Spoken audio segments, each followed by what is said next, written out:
or Jack Caffrey. Jack Caffrey. Equity portfolio, it's like an abbreviated Caffrey. Equity portfolio manager, JP Morgan Asset Management. I guess just to try to distill down what you're saying, the market's not cheap. There's some positive things that you see happen, but we definitely have gotten back to a point where it's not cheap. And would you call it an AI premium? Certainly, if we try digging into valuations, the market trades at 23 times earnings. Is that if you back out the big stocks? Let me back them out for you. Is it 17 then? If you look at a cap-weighted multiple, it's closer to 29 times earnings. Oh boy. 23 across the index, and median stock is trading about 19 times earnings. 19. So you have a magnificent cohort, and call that's been driving anything touching AI, and that's been driving 70% of the gains this year. That's not just chips, that's not just the software, but it can be the industrials that wind up building the shell, that build the air conditioning, to keep those very expensive chips happy and operating in their environment. Step away from the AI trade, and the market's been a lot more calmed. You can think of it sort of as the forgotten 493 for the non-magnificent 7 names. And that's one where hopefully lower interest rates, hopefully policy clarity can let companies be a little bit more confident with their spending decisions, and you can see a broadening out of the broadening in the market. Even in the Russell, which what you probably said we've been seeing in recent sessions, still not at an all-time high, but there's some broadening out. So we were talking yesterday about how we've gone from where we were really worried about everything in April and how it was going to work out. And then for a while we were hoping everything was going to work out. You say at this point, the notion is things really are going to work out, and even better than people thought. And that makes you nervous, probably. If you look within numbers, earlier this year we were thinking 5% growth for the year. As a result of going for earnings season, it's closer to 7% growth.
Earnings. That's really been just a surprise we've experienced, and our forecasts are for closer to 13% growth next year. This certainly snugs that up over time, and yet that leaves the Fed in a bit of a quandary. Unemployment's not that bad. In the past, I think it was Larry or something said that 3.5 is okay. And if you do the math in 10 years on 1.5 on inflation, it's very debilitating for that extra 1.5. Yeah. But someone who we're going to have on says, these numbers, we don't really know exactly where. 1 to 3, anything 1 to 3 on inflation is within the Fed's. So now that people are arguing that maybe it can't be such an exact science, and that 3 is okay. Well, you think 3 is okay? You like 2? Is the Fed going to move the goalposts? I think the Fed moving the goalposts will cost the Fed credibility. So you like 2? I like 2. I recognize that the only thing I have massive confidence in is economic data gets revised. Yeah. So anyone who completely hangs themselves on any one data point is setting themselves up for disappointment. I will push back to the idea we want to look at the overall trend in surprises, better or worse. Better surprises gives you more confidence in earnings. Ultimately, you're talking to an equity portfolio manager, so I generally think equities are a better place to be. You're just managing portfolios. You're not setting year-end targets in the S&P. You're not stupid enough to do that. I'll give you time or level, never bet. But I'll go back to the idea of the trend in earnings has been higher. 7,000. Hello, this is DrPaulCottrell, and we are live streaming on Rumble, YouTube, on my website, the-studio-reykjavik.com, and simulcasting on X Spaces. This is an interactive show. If you have any comments about the news that I'm covering today, please type it in the chat or in the comments section. You can also join X Spaces and ask a question about the news or give me your opinion. This is an interactive show. Thank you for joining. I greatly appreciate it. Please share the links. Ask your social media to follow me. Also, make sure that you follow me on the 4 channels that I have on YouTube, Brighteon, Bitchute, and Rumble. You can follow me on X. I have 2 channels on X and also on GETTR. A great way to help support the work, because all these videos I do are for free, is you can donate on my website. You can donate through Stripe, PayPal, or Buy Me a Coffee. You can be a paid member to my Patreon channel. Again, all of this stuff that I produce is for free. So it's through individuals that are helping support by sharing the links, asking their social media to follow me, donating, being a paid member to my Patreon channel, which is a great way to help support. Or better yet, purchase the great products that I offer. I have very high quality supplements that if you follow my direction in terms of how to take them, those different stacks that I'll tell you throughout the show, you're going to be able to target certain areas of your body and slow down the aging process. Now, I'm in my 50s. I'm very healthy. I have learned on how to use a holistic approach, coupling with my educational background to mix this knowledge and experience to slow down the aging process and to have more vitality and longevity. There's a big push in the health and wellness world category of trying to learn from sports medicine, trying to learn from geriatric medicine, trying to learn from aging research. And a lot has come out and published that gives us a means to move in the right direction to slow down aging. All right, this is not foo-foo or anything like that. This is very, very high-end stuff, right? And it's kind of simplistic if you just sit and think about it. But to get to this point, it wasn't so simple. But aging has multiple dynamics to it. Part of it is inflammation. Part of it is a buildup of oxidation, free radicals. Part of it is a declining immune system, declining pancreatic system. Digestion starts to become a problem, gut biome. So all these things are important to kind of understand the mosaic of what we would call aging. Well, if you target these different aging variables, you can slow down this process. Now, you can't go from 50 years old to geriatric, you can't go from 50 to, let's say, pediatric, right? Or geriatric to pediatric. But obviously, you can slow down the aging process. There are these people called, slow agers, or, there are individuals that age slower. Now, researchers have found some of the reasons why this is happening. Some of it is diet, some of it is genetics, most of it is not genetics, though, but some of it is genetics.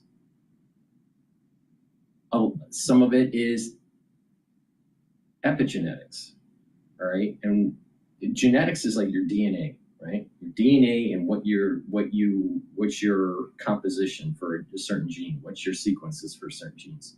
But some genes are expressed more than others. And as you age, you go through a methylation process. Through stresses in your body and in your cells, right? Stresses in your cells, the methylation changes, all right? Well, if you have less stress or less of those variables that produce methylation of those genes, you will age slower. That's the key point here.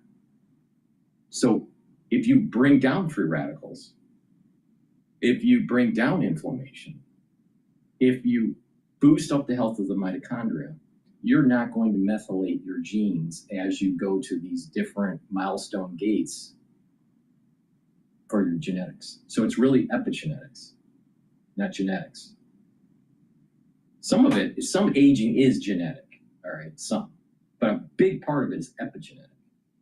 So you need to kind of like realize that the choices we make in our lifestyle will accelerate or decelerate methylation of genes.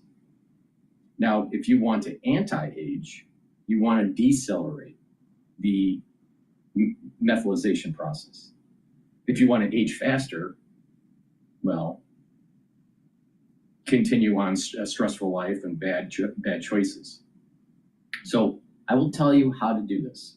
Now, in sports medicine, you can learn from certain things, like how musculature is so important for certain areas of your skeletal system to actually slow down the aging process. And if you overwork out, you're actually producing more free radicals. And how do you mitigate that? So there is such a thing as overworking out. There is such a thing as underworking out. There is such a thing as if you're just doing resistance training, you're doing it wrong. If you just do cardio, you're doing it wrong. If you just do yoga, you're doing it wrong. See, the key is taking the best of all these different things that people have been doing over the decades and putting them together in a holistic way with the proper diet, exercise, and supplementation. And by stacking these supplements in a certain way, you're actually getting max benefit. If you take D3, just D3, all right, you'll get some benefit. You'll be able to absorb calcium. It will, help with certain gene expression because it's a gene expression cofactor. It'll get rid of cells that need to go into apoptosis, but you're not maximizing it. If you just take D3 and nothing else, you're not maximizing what D3 can do. But if you mix it with a bunch of other stuff, I'll tell you how to take D3 to actually reverse cardiovascular disease. But it has to be mixed with other things. That's the key. That's the key. The key to supplementation is the stack. So people would say, well, the research says that they're only looking at it from a one compound perspective. That's not how your biochemistry works. Your body doesn't work with just one compound. Your body chemistry works in multitudes of compounds with feedback loops, positive and negative feedback loops.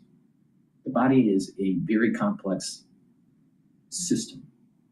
So if you're going to try to slow down the aging process and slow down methylation and slow down the degrading of your telomeres, don't you think it's going to take a multitude of variables to do that? Of course. So if you pay attention to me, I will actually get you healthy. And you won't need to be on pharmacopoeia, or you're reducing your probability of being on pharmacopoeia when you're in your geriatric years. Now, if you don't listen to me, don't be surprised you have a problem. Okay. With that, let's go to Bloomberg. Importantly, it's going to be difficult to assess what we maybe would have relied on.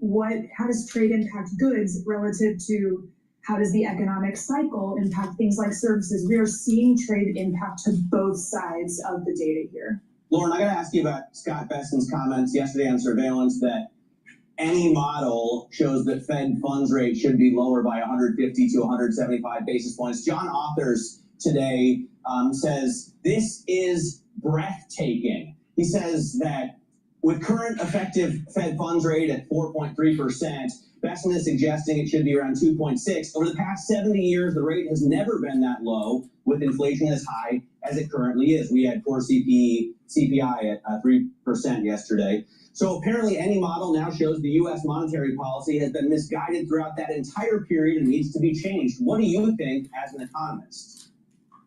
Well, for starters, I have to congratulate Anne Marie and Jonathan on that interview, which was fantastic. Such an interesting interview. And when it comes to the neutral Fed funds rate, it's a matter of hot debate among economists, really any time in the economic cycle, but times like these are so much more interesting. I think regardless of where inflation is today, we have to think of the neutral rate related to, let's pick it up on the other side of the. All right, the S&P 500 futures is trading at 6,461 right now. It's down 27 points in the futures market for the S&P 500. Please go to my store, the-studio-reykjavik.com. Some of the great products that I offer are structural nano silver soaps. Very high quality. You can get it in lemongrass, in charcoal tea tree, in lavender, and also in peppermint. Very high quality soaps. Get a few bars for your household. Help support the work that I do. Again, all these videos are for free. I'm going to tell you how to trade the market, how to make some money in the market. I'm also going to tell you how to slow down the aging process and be healthy. Pretty good deal. Go to my store, the-studio-reykjavik.com. If you use discount 5, all caps, discount 5, you get $5 off any order. If you spend $100 or more, you get a free gift until supplies last. Detoxifying your body is super important. Why? Because if you have a bunch of toxins in your body isn't going to perform as well. Your immune system isn't going to perform as well. Your endocrine system isn't going to perform as well. Your brain function won't perform as well. Your other organ systems won't perform as well. And you will age faster. So if you detoxify your body and detoxify the environment around you, you will slow down the aging process. Have you ever noticed that people that live in a dirty environment actually look older? Have you noticed that people that are chronically sick, even if it's somewhat mild, but they're chronic throughout the year, age faster? Have you noticed that? So clean your environment, drink filtered water, drink the filtered water, and also make sure that you eat foods that aren't processed. Processed foods are bad for you. All right, and then clean your house from these toxic chemicals like paints and paint thinners and harmful pesticides and all this stuff.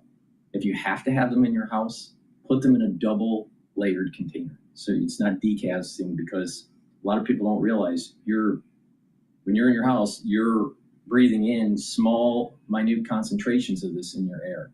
And over time, over the years, it will build up in your body.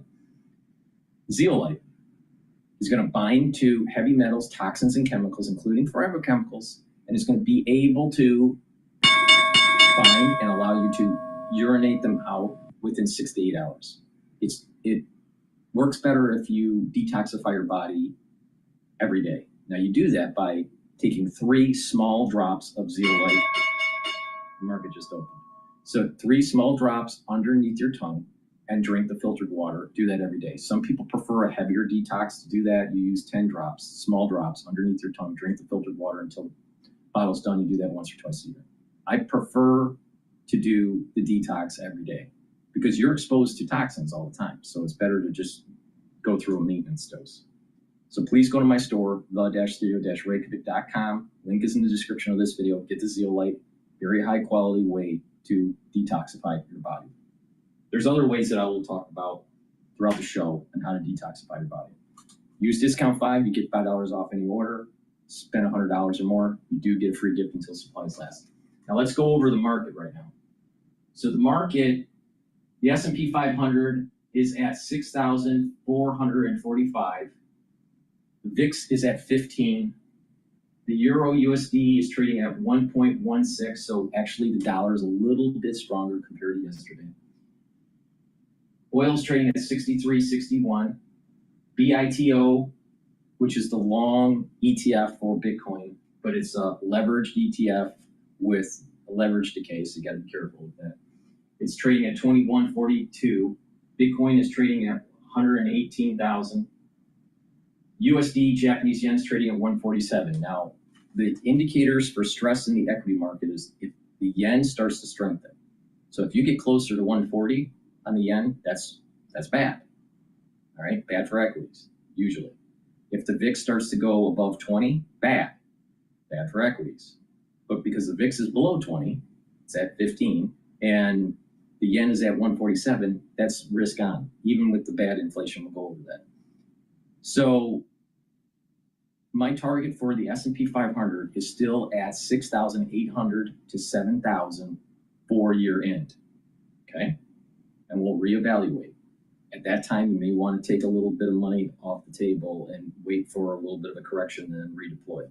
But I think that right now, the market most likely will be trading at about 6,800 or 7,000 by year end.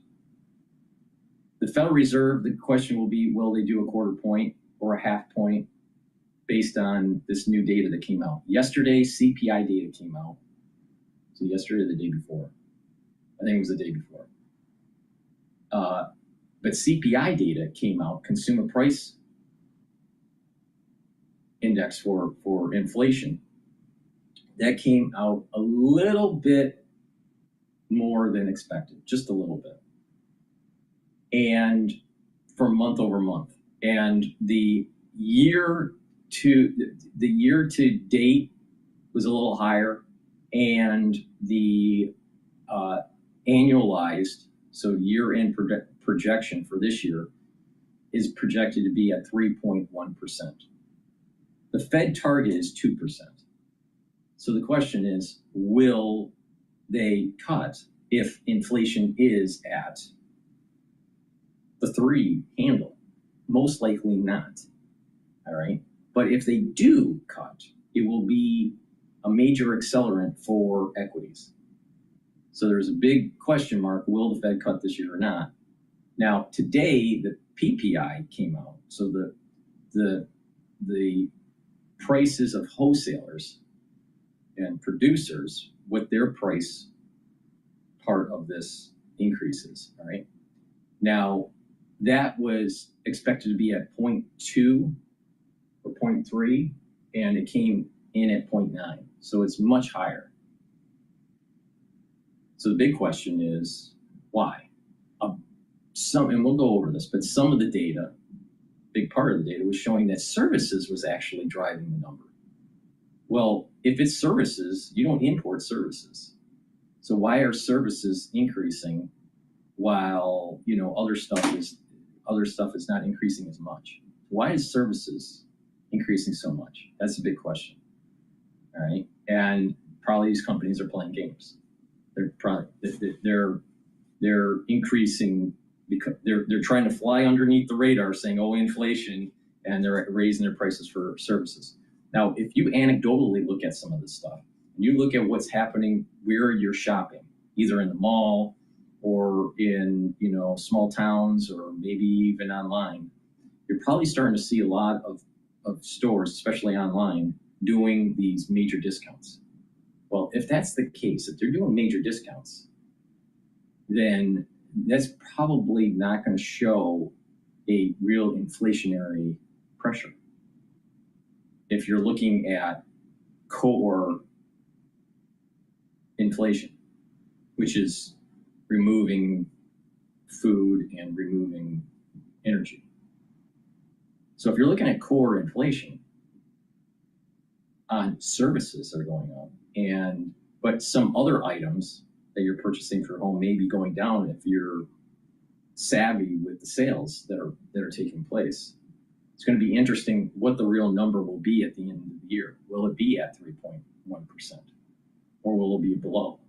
If the numbers start to come in near year end at around 2.7, 2.6, it's probably going to be where the Fed probably should lower rates. So we'll see. But prices are going up at the producer level. Prices are going up slightly at the consumer level. But a big part of the producer level was services, not goods manufactured. Okay. It's actually moved higher even as the policy rate's moving lower. I don't think that's what the markets want to see. It's interesting, that point that you're making, that if we start to see that political influence, that'll pressure long end rates higher. I hear that as part of the logic for why some folks here like steepener trades. So let's talk about the first front of that trade. What's going on at the short end? It feels like people are just continuing to pile into shorter dated bonds, including paper, including the likes of money market funds. It just seems like that is a trend that will not be broken, Lauren. So one of the reasons why I see this trend persisting has less to do with what's happening at the short end of the curve, because that would actually discourage investors piling into money market funds or even short duration bonds. If that is cutting, then you're potentially getting less income in those areas of the market. This is really about risk.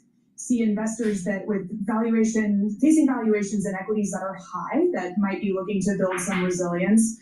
But where we like to be is staying invested in bonds. But there too, there's an element of short duration that makes sense. Again, less about interest rates and more about, if I think about the default horizon for a company, in the next 2 years for US publicly traded credit, I am not concerned about a meaningful uptick in the default rate.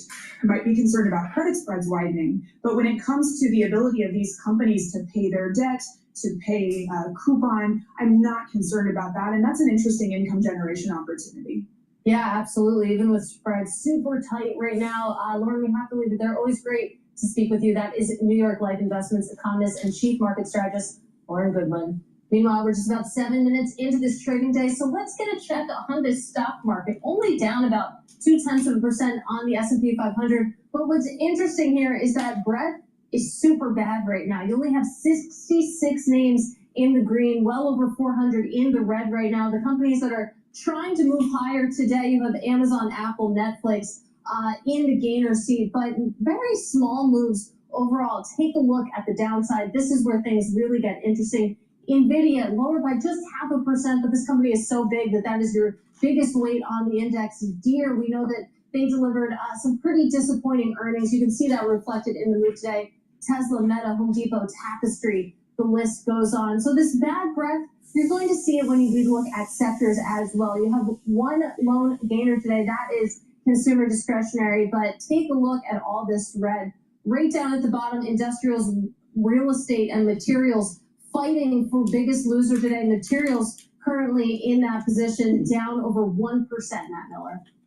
All right, so some pretty decided moves to the downside coming, I will repeat though, from an all-time high at the close yesterday. When we come back, we're going to talk about bullish, speaking of, extending gains as the crypto industry celebrates another stellar. All right, let's take a look at some of the other news that's popping up.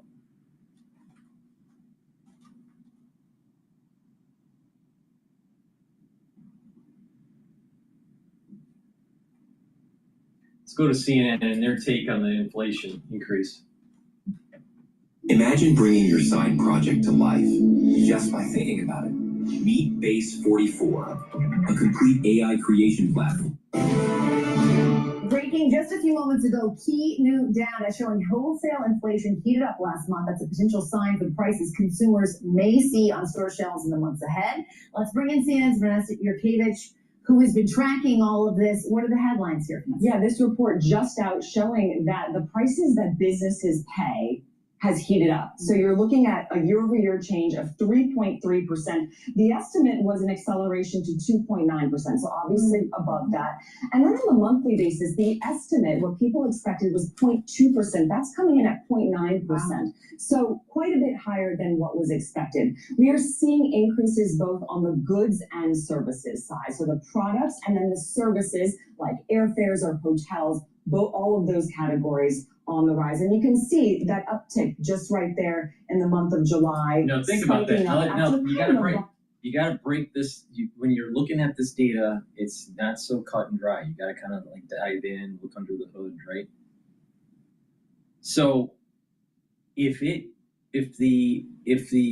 expectation month over month was 0.3 or 0.2, I think it was 0.3, and it came in at 0.9, then if that's sustained, then obviously we're going to have more, we're going to be above the 2% target by year end, right? For sure. Now, this composition between manufactured goods and services. Now, let's just dive in a little bit deeper on the services side. Airlines. If airlines are costing more, right? But energy costs have been going down, which is the biggest, or one of the biggest cost drivers for airlines, especially for variable costs. So it just seems as though some of this is how much are the CEOs trying to use the tariff issue as a means to squeeze more profitability, trying to pass more costs onto the consumer, even though they're not affected by tariffs. Airlines, let's say JetBlue, for example, or Delta. Energy costs have been going down, not up. Their salary contract negotiations are already set in a contract. So that's already known. So what are they doing here? It's either people are spending a lot for travel, or or the CEOs of these airline companies are trying to squeeze more profitability out of or going to squeeze the customer more in the future, because there's a bit of a lag between the PPI and the CPI in some cases, especially with this airline thing. So how's airlines cost really going up? Where's the cost? How's the service sector going up? This is a big question here. Is this like, what's going on? Especially if you're in a service sector is not related to the tariffs. This kind of goes in line with what I was saying before. If you raise the inflation, if you have inflation above the 2% and you have unemployment below natural unemployment, which I think is 5%. Some people think it's 4.5, but I think it's 5%. All right. But if you lower rates with those situations where you have above 2% for inflation and you have below 5% for unemployment, and you lower rates, that's inflationary.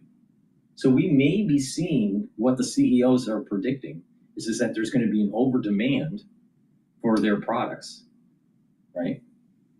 And they're setting up for it. They're going to be setting up for it, and we may see a pulse that happens in the CPI that we haven't seen yet. But that's not tariff related. A lot of these service things that are in the PPI would not be tariff affected. So what's going on here?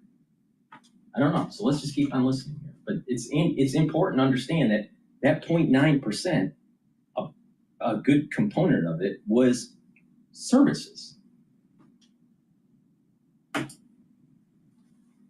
What's driving the price recovery after those pandemic highs? Key things to look at in goods. We saw the price of food, the price that businesses are paying for food, up 1.4%.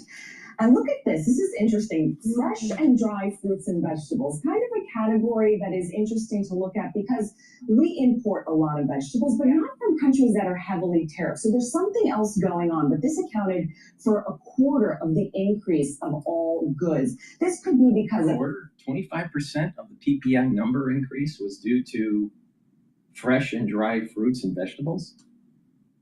What's going on here? Do we have a shortage of? Are we now? You got to remember, food is based on supply and demand. The demand is relatively inelastic.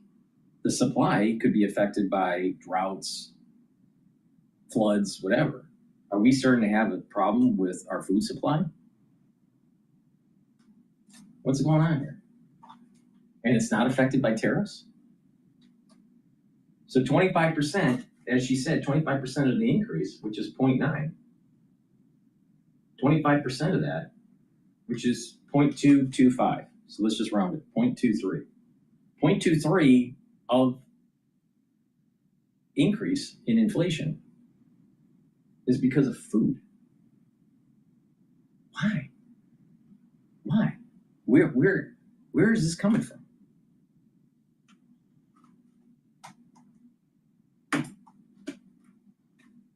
Labor issues with immigration, it could be weather, it could be transportation costs, which also rose in the month of July. And then on the services category, you saw transportation and warehousing really increasing there.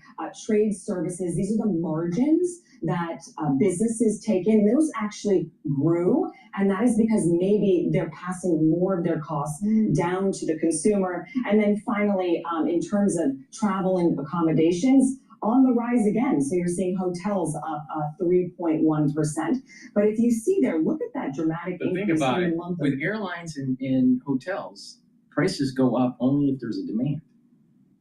They won't raise their prices if there's not a demand. So what's happening here? Are people spending more for vacations? Or are people pulling back? And I think people are spending more on vacations. When we saw levels that really we haven't seen in a while, and July now indicating a huge spike. The reason we look at this report in particular, Jessica, is because ultimately businesses will have to make a decision. Do they pass this down to the consumer? Right. Clearly, they're paying more, and does that end up with all of us? And So what the do thing they do? is that Also, but the prices that she's talking about are not tariff related. Our food isn't tariff related, or the far majority of it's not tariff related. Let's put it that way. Immigration, well, maybe the cost to actually harvest is going to increase. That's possible, but I'd be surprised that it goes up 38%.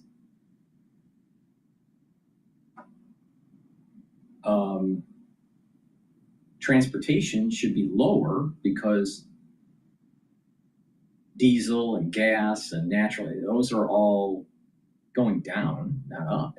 Especially, oil was a lot higher during the Iranian-Israeli war that happened just a couple months ago.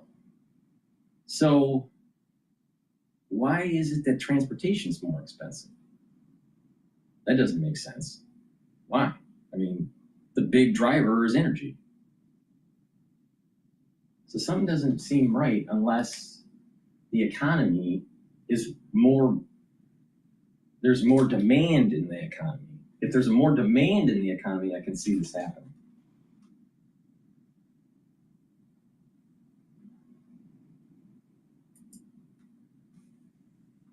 Angeles, moving more than 1 million containers in July. That's a record month. What does all that mean? Well, it sort of makes sense, right? Because you had a lot of businesses bringing in a lot of stuff to beat the reciprocal tariffs that were expiring on August 1st and then went into effect on August 7th. And then you were having a lot of people move a lot of stuff in from China, trying to beat those tariffs potentially going up. There's been a 90-day pause since then, but 1 million containers, more than 1 million containers. I know why this is happening. So the pull forward, I get it now. The pull forward there were many companies that were buying inventory because they were worried that there was going to be a major jump in tariffs, which didn't happen, but they thought there was going to be a major jump, so there was a lot of buying forward. So it takes a little while to make it, and then to ship it, and then it's in the ports, and then processing. So the reason why transportation is more expensive is because they have more deliveries. That's why.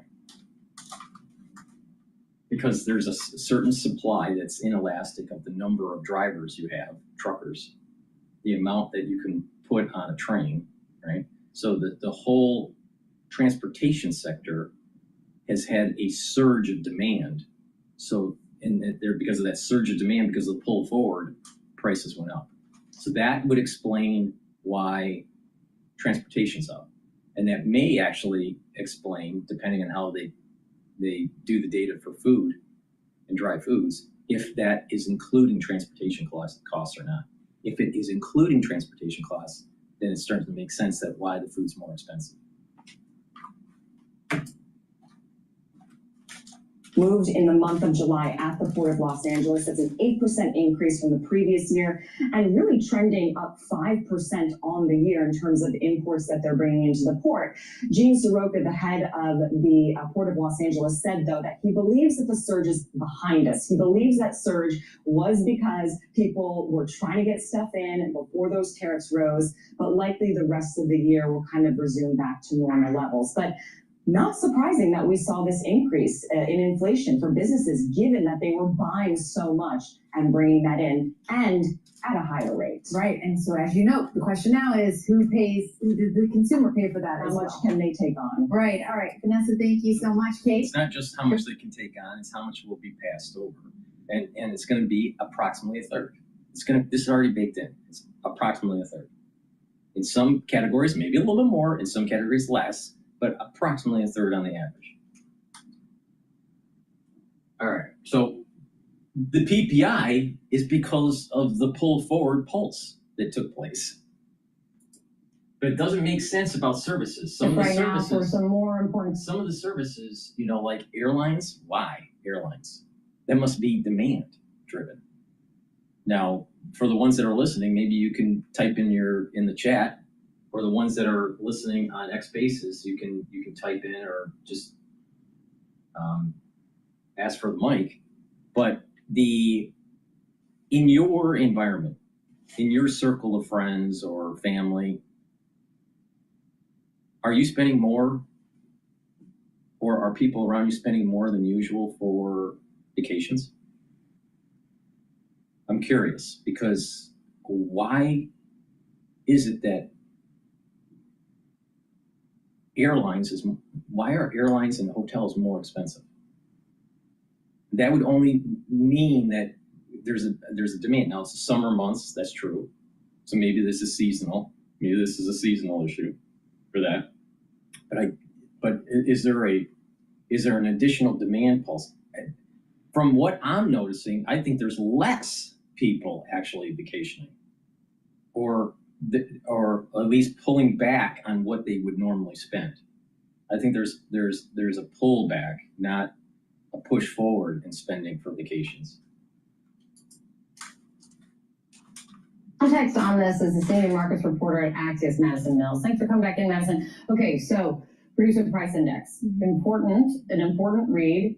How surprising is this? It's a huge upside surprise. It's the biggest monthly upside surprise that we've had in 3 years. We were expecting a 0.2% gain. It came in at 0.9% month over month here. And this is really critical because this goes into another data point that the Federal Reserve is keenly looking at when determining whether or not to cut interest rates. And we had the Treasury Secretary talking about a 50 basis point cut in the September meeting. A data point like this is going to... If this is not just a one pulse situation, we are definitely going to be above 3% for inflation this year.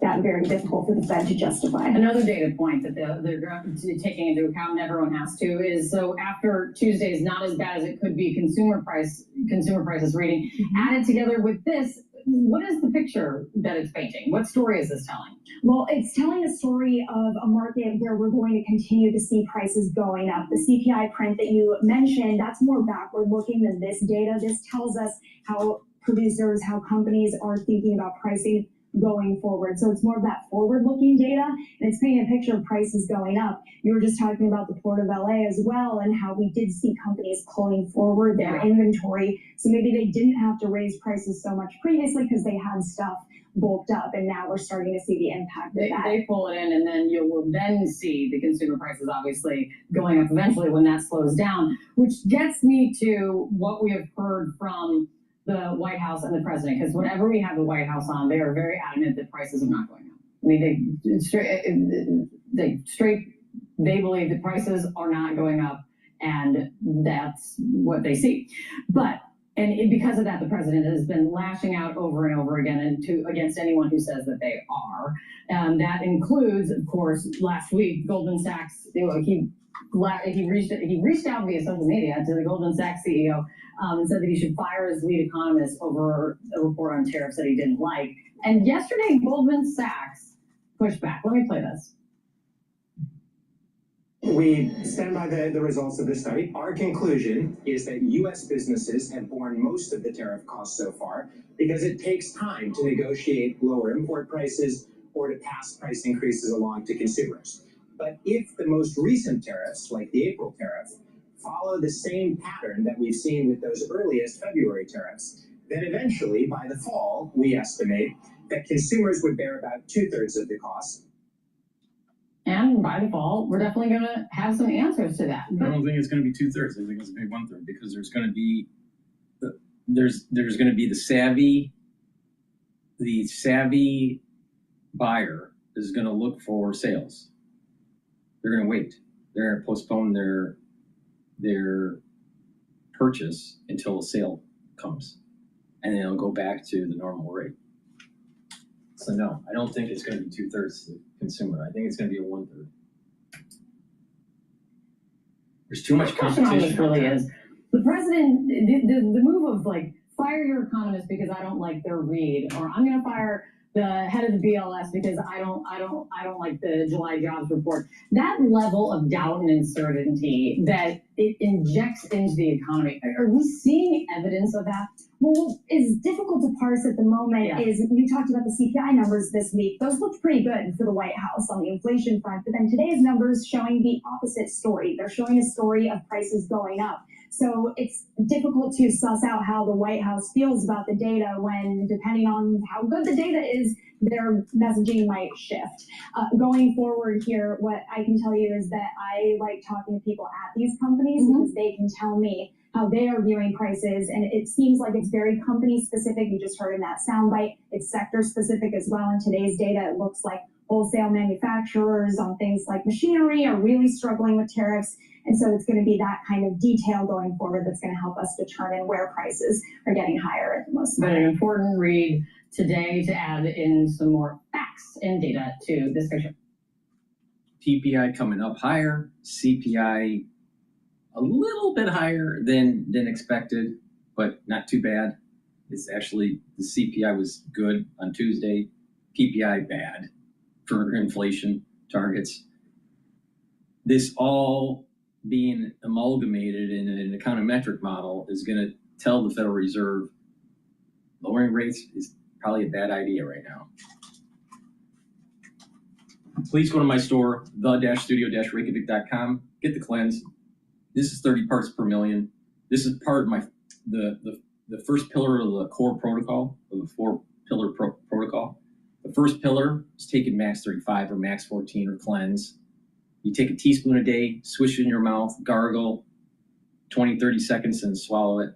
What that will do is boost up your immune system. How does it do it? It improves the health of the oral cavity and the oral pharynx, helps the mucosal barrier, and helps the health of the epithelial lining. When the epithelial lining and the mucosal barrier is healthy and not damaged, your immune system will be better, and therefore you're going to be able to weather certain things during the fall season. So it's really important to take. I've been taking max 35 or max 14 or the different brandings of cleanse for 5 years, and I've been taking a teaspoon a day, every day. If I'm not feeling well, I take a tablespoon or two, and I go back to my maintenance dose. If you have someone around you that's not feeling well, it behooves you to take a tablespoon a day. Now, I also have a great probiotic. Probiotics are super important. It's a foundational piece. Multivitamins and probiotics are foundational pieces for the health protocol. Now, taking a good probiotic, this is a powdered version that you just mix with soft foods. I mix it in hummus for my for my lunch. Or you can mix it with, let's say, filtered water. But take it every day. Good probiotic is going to help your gut biome so you can absorb your nutrients. You'll have a better metabolism. You'll have a better communication between your gut and your liver and your gut and your brain. You'll be able to sleep better. You're going to be able to get rid of that brain fog. You're going to be able to concentrate better. When you have proper sleep, you're consolidating memory, so your memory should improve. You'll have more energy because you're well rested, and you're detoxifying your central nervous system. Also, by taking a good probiotic, you're helping with your skin, your hair, and your nails. A lot of people don't realize that a poor gut biome, if someone knows what to look for, you can see it in their skin. Now, if you take a good probiotic, what also will happen is the mucosal lining within your GI system is going to be thicker. And that way, you're going to have a more robust gut biome, a healthier gut biome, and you're going to have more concentration of IgA. So your immune system is going to be better. Super important. If that mucosal lining starts to shrink and you have lower concentrations of IgA in a poor gut biome, what's going to happen is you're going to have leaky gut syndrome, you're going to have digestion problems, gut irritations, maybe even, allergies. So it behooves you to get a good gut biome. Proper health starts at the gut. So guess what? Go to my store, the-studio-reykjavik.com, get the probiotics that I have. I also have a veggie version that's not in stock right now. It should be in stock in about 2.5 weeks from now. But what I do have in stock is the powdered version. So please go to my store, the-studio-reykjavik.com. Use discount 5 to get $5 off any order. Just follow my lead. These are things that I take every day.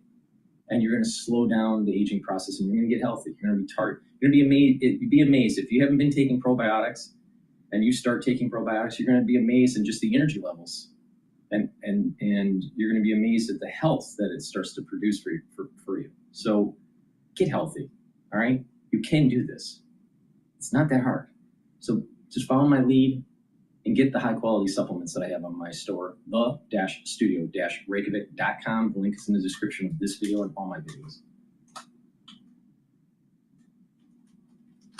All right, so let's listen to, I want to take a look at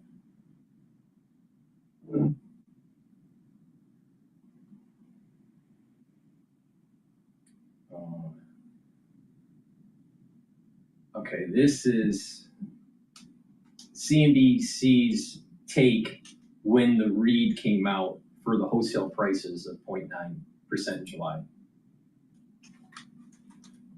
We're a couple seconds away, folks, from our July release of the Producer Price Index. Headline number is whoppingly big. Oh my goodness. Up 0.9%. Up 0.9. And if you strip out food and energy, guess what? It's still up 0.9. Boy, that equals June of 22. You're to March of 22 on the headline to find a bigger number. On the core number, that would come to March of 22, since we've had a number of that magnitude when it was 1.2%. These are kind of COVID distorted numbers. Now, let's look at ex-food, energy, and trade. Triple the expectations. All three of those were expected to be up 0.2. This is up 0.6. 0.6 would be the highest level since March of 22 when it was 0.9. Now, let's go year over year. These are warm too. 3.7, excuse me, I'm getting ahead of myself. Final demand year over year is 3.3. We're expecting 2.5. Now 3.3, that'll be the highest since February. The high water mark was January this year at 3.8. Now 2.8 is X, food, energy, and trade. That is definitely higher than 2.5 expected. 2.8 will be the highest since March. And right in the middle there, we have X, just food and energy. That number coming in at 3.7. I kept it for last because that really is a very, very large number. 3.7, well, that would be the largest since March when it was 3.9. So we see every single metric is warmer than expected. Every single metric is significantly higher sequentially. Now let's go to initial jobless claims. Here's a bit of good news, 224,000. That's down 3,000 from a slightly revised 227. And we're the 12th consecutive week above 1.9 million, and continuing claims, 1,953,000. Once again, it all gets stacked up pretty tight. What we're thinking about is these numbers go all the way back to November of 2021, and the next jump up from these numbers will be when we pop over 2 million. The last time we did that was, as I said, Nova 21, 2,041,000. So we saw interest rates move up to this kind of 4.25 level in 10s. The 2-year has moved up to a bit to 370, and every maturity now, except for 30-year bonds, are higher in yield. 30-year bonds are virtually unchanged. Next week on Wednesday, we get a 20-year, but you know, on the supply side, it's a bit in the rearview mirror. We didn't have terrific auctions, and I'm going to throw it back to you guys. I'm a little surprised the markets haven't moved more on it, but the knee jerk is usually against expectations. The residual trade down the road here today will be about how this factors into the bigger picture. They told me to follow my dreams, but they didn't tell me there would be 600 hours of that. See, I couldn't. Please go to my store, the-studio-reykjavik.com, and get ubiquinol. Ubiquinol is very important to take if you're 40 years of age or older. Ubiquinol is the most bioavailable form of CoQ10 that you can purchase. You can't buy anything better than what I have in my hand. Ubiquinol will soak up free radicals because it's an antioxidant. It's going to help with the mitochondrial health, so you have more ATP. That's super important because when you start aging, guess what? You start to build up free radicals and your mitochondrial health goes down. You need to take ubiquinol to mitigate that. Also, ubiquinol helps the health of your neurons. You're going to know a lot of people within the next 5 years that are going to have early onset of dementia for a multitude of reasons. All right. Some of it is because of the crisis of 2020. Some of it is going to be lifestyle choices. But the point here is, guess what? It's going to happen. So you need to start protecting your neurons. You need to do that by taking proper supplementation, filtering your water, eating properly, staying away from processed foods, staying away from sugary foods. You want to improve your cardiovascular health because you want better blood flow to your brain. My father died from ischemic dementia. I'll talk about that maybe in a different video. But the point here is that you're going to see a lot of people getting early onset of dementia. And I'm not talking about, well, that they're just in their geriatrics years. No, I'm saying that it's going to start, you're going to start seeing it with people that are in their 40s. So pay attention, it's going to happen. So you better start protecting your neurons. NAD+. NAD+ supplement will boost up those NAD+ levels. And by boosting up your NAD+ levels, you have more energy. NAD+ helps to repair DNA, your cellular DNA and your mitochondrial DNA. And NAD+ helps to protect neurons. So a great stack for neuroprotection is NAD+ and ubiquinol. Please go to my store. Make sure you take filtered water. But please go to my store and get these great supplements. Use discount 5. You get $5 off any order. And if you spend $100 or more, you do get a free gift until supplies last.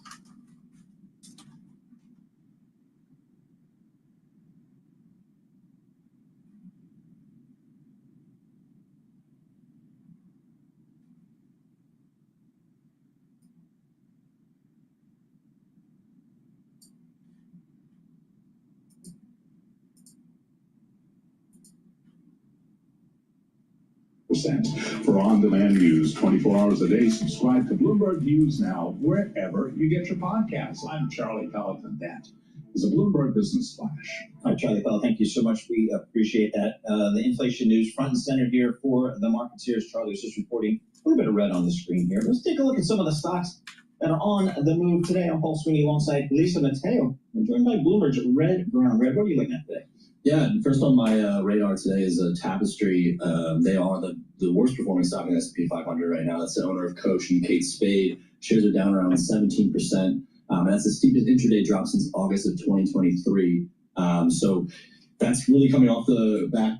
This may be that price signal issue that I'm saying that maybe the consumers are starting to not buy. So if there's price increases, consumers aren't going to purchase and they're going to wait for sales. This is the point I'm making about Macy's. So yeah, company has had a great year, up around 70% prior to today, but this kind of backs it down below the 50% range now for the year-to-date returns. Man, it looks like Kate Spade was not doing well for them at all. Okay, let's go to the world's biggest farm machinery maker, Deere. Yes, Deere, another one in the red this morning, another one due to the lowered full-year outlook for profits, falling around 6% right now at the moment, was down around 8%, so pairing a little bit of the losses. It's the worst intraday move since earlier this year, since April, so around the time when we first got the tariffs announced. And that is still kind of a lingering issue for the company, but this time it's just impacting the way that farmers are buying machinery. There's just this kind of lower sentiment among farmers right now that is having them delay and be cautious around some of these bigger expenses for them. Add on that some of the pricing that's falling for. Demand function is going down. The demand function is going down in the economy.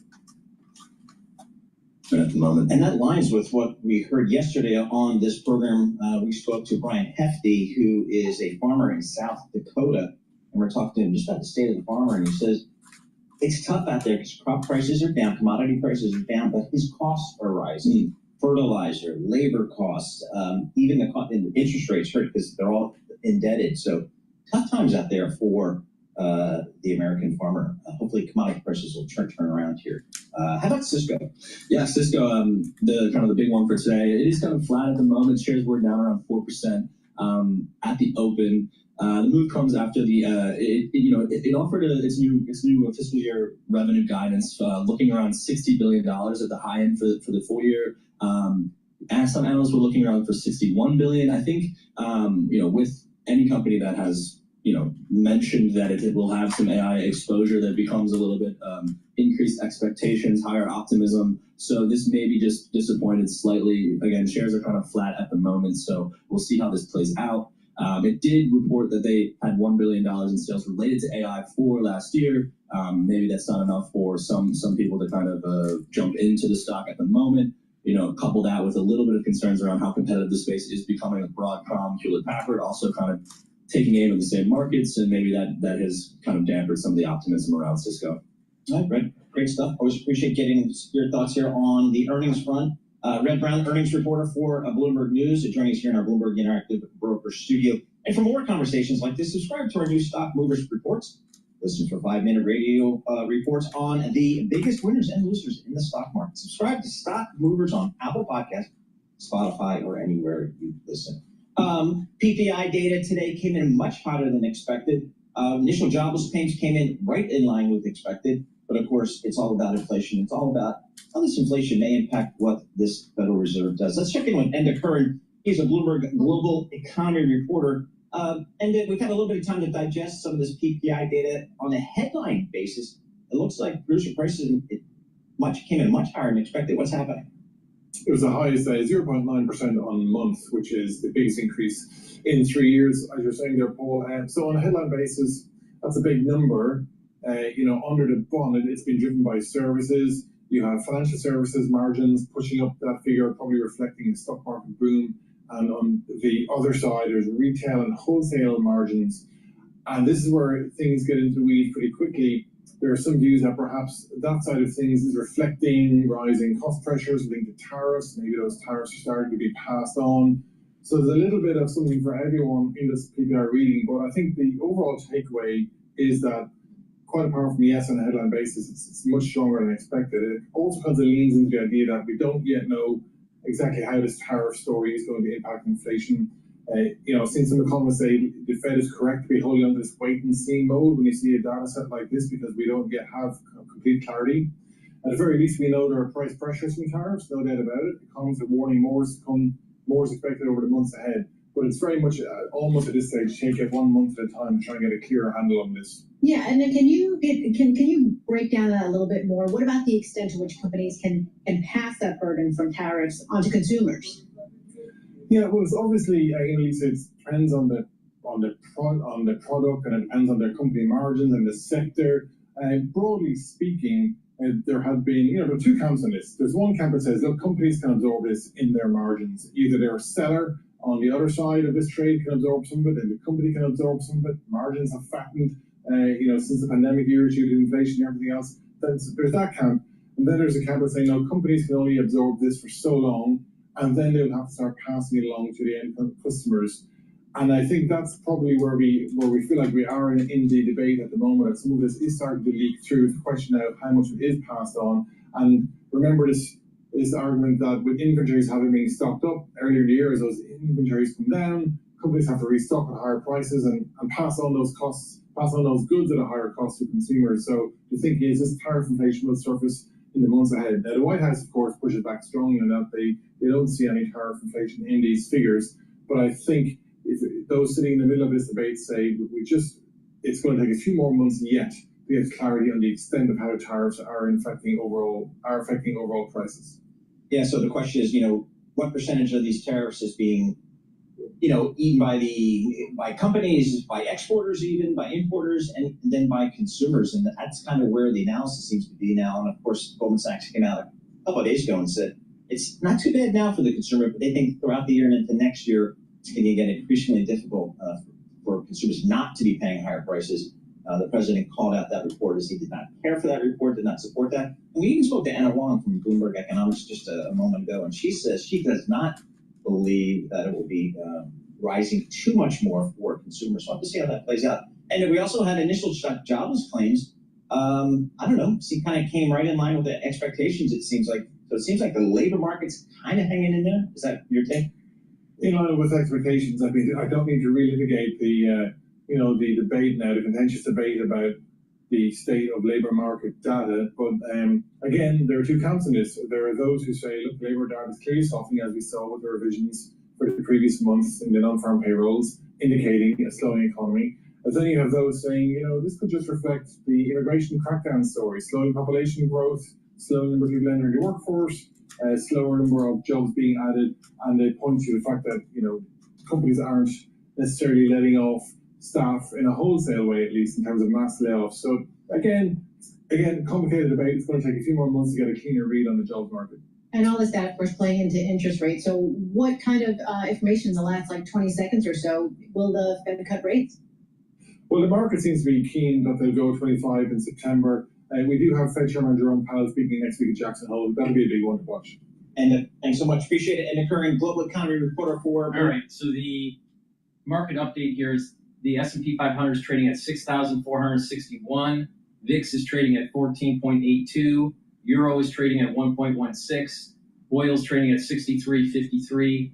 BITO is trading at 21.47. Bitcoin is trading at 118,960. Japanese yen is trading at 147.42. Natural gas is trading at 2.8.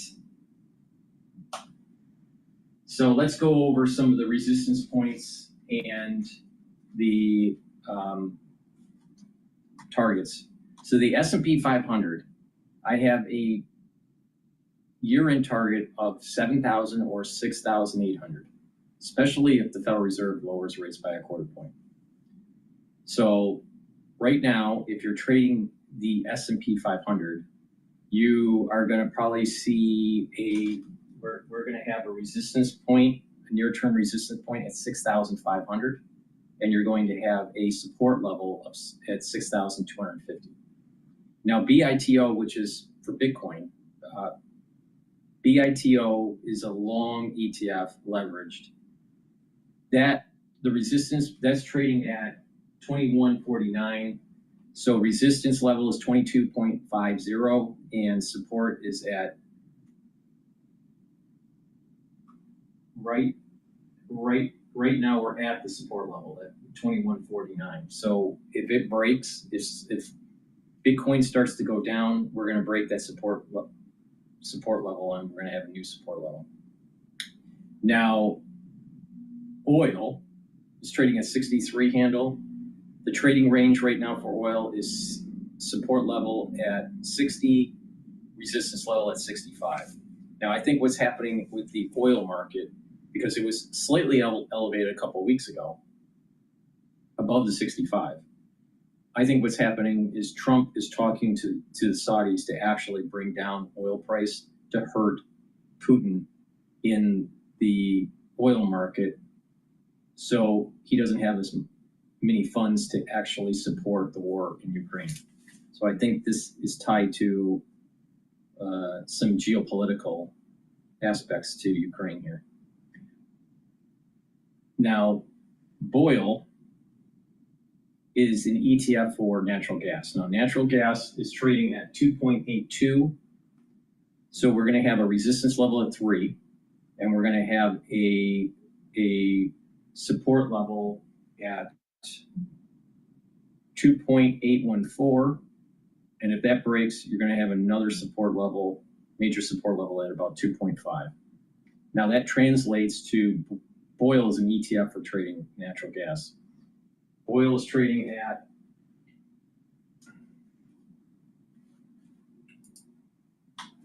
oil's trading at 29.83. So the near term resistance level is at 30 and the support level is at 28. So that's the ranges for these different assets. Now, VIX is trading at 14. That's still really good. So equities are still going to go up. Even with this price issue with PPI, with the inflation issue. All right. Now with that, let's take a look at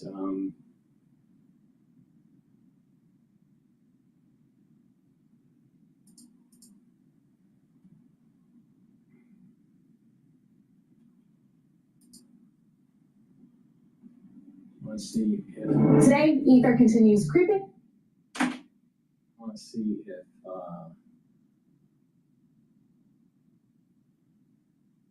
MSNBC has anything good about the inflation numbers.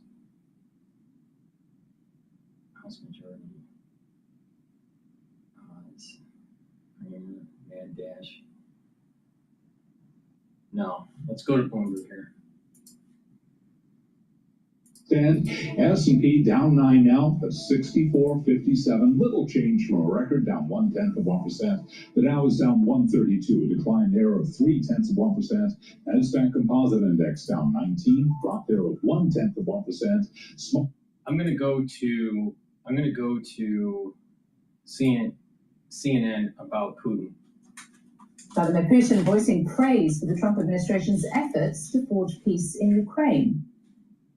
To tell you about the stage we are at with the current American administration, which, as everyone knows, is making, in my opinion, quite energetic and sincere efforts to stop the hostilities, stop the crisis, and reach agreements that are of interest to all parties involved in this conflict in order to create long-term conditions for peace between our countries and in Europe and in the world as a whole. If by the next stages we reach agreements in the area of control over strategic offensive weapons. Well, meantime, Ukrainian President Volodymyr Zelensky is rallying European support, meeting today with British Prime Minister Keir Starmer in London. That coming amid a rush of diplomacy as European leaders present a united front heading into the Alaska summit. President Zelensky says they discussed security guarantees in detail, a key issue in getting Ukraine to agree to a ceasefire. And a senior Putin aide today shared some details about the summit, which will be held at a U.S. military base in Anchorage, Alaska. He says it will start at 11:30 a.m. local time, that's 3:30 p.m. in Washington, and 10:30 p.m. in Moscow. After one-on-one talks with the help of interpreters, he says the two presidents will hold a joint news conference. He also says both delegations will have 5 members, with groups of experts nearby. We're joined by Claire Sebastian here in London and Nick Walsh is joining us live from Kyiv. So Nick, to you first, just in response to what we heard from Vladimir Putin then, can you tell us what you can unwrap from those comments as we look ahead to the summit this Friday? Yeah, it does appear that some of the worst fears potentially of European leaders and certainly Ukraine about what this summit may evolve into are potentially being realised, certainly in how Putin is framing this bilateral meeting. Talking about a strategic weapons treaty, he doesn't say the word nuclear, but most treaties refer to that kind of weapon or nuclear-capable missiles. And really, I think, focusing the discussion on what Trump can get out of improving relationships with Russia. Can there be a US-Russian strategic deal in all of this? Playing on the, some might say, misconception within Trump's inner circle that somehow Russia, utterly dependent on China to bankroll its war, can somehow be prized away from Beijing and moved into the American orbit almost as an ally against China. That was a misconception that most, I think, felt would be laid to rest months ago after Trump got increasingly disappointed with Putin. But Putin does appear to think that this summit is much more about bilateral relations. Yes, he talked about the energy being put into trying to find a solution to the Ukraine conflict, which he started. But it is clear too also that in those simple words that he may well be trying to throw at Trump in that meeting something, not of a red herring. Obviously, the world is interested in seeing a lesser threat of strategic weapons being used by either the United States or Russia. But that wasn't initially the point of this Alaska meeting.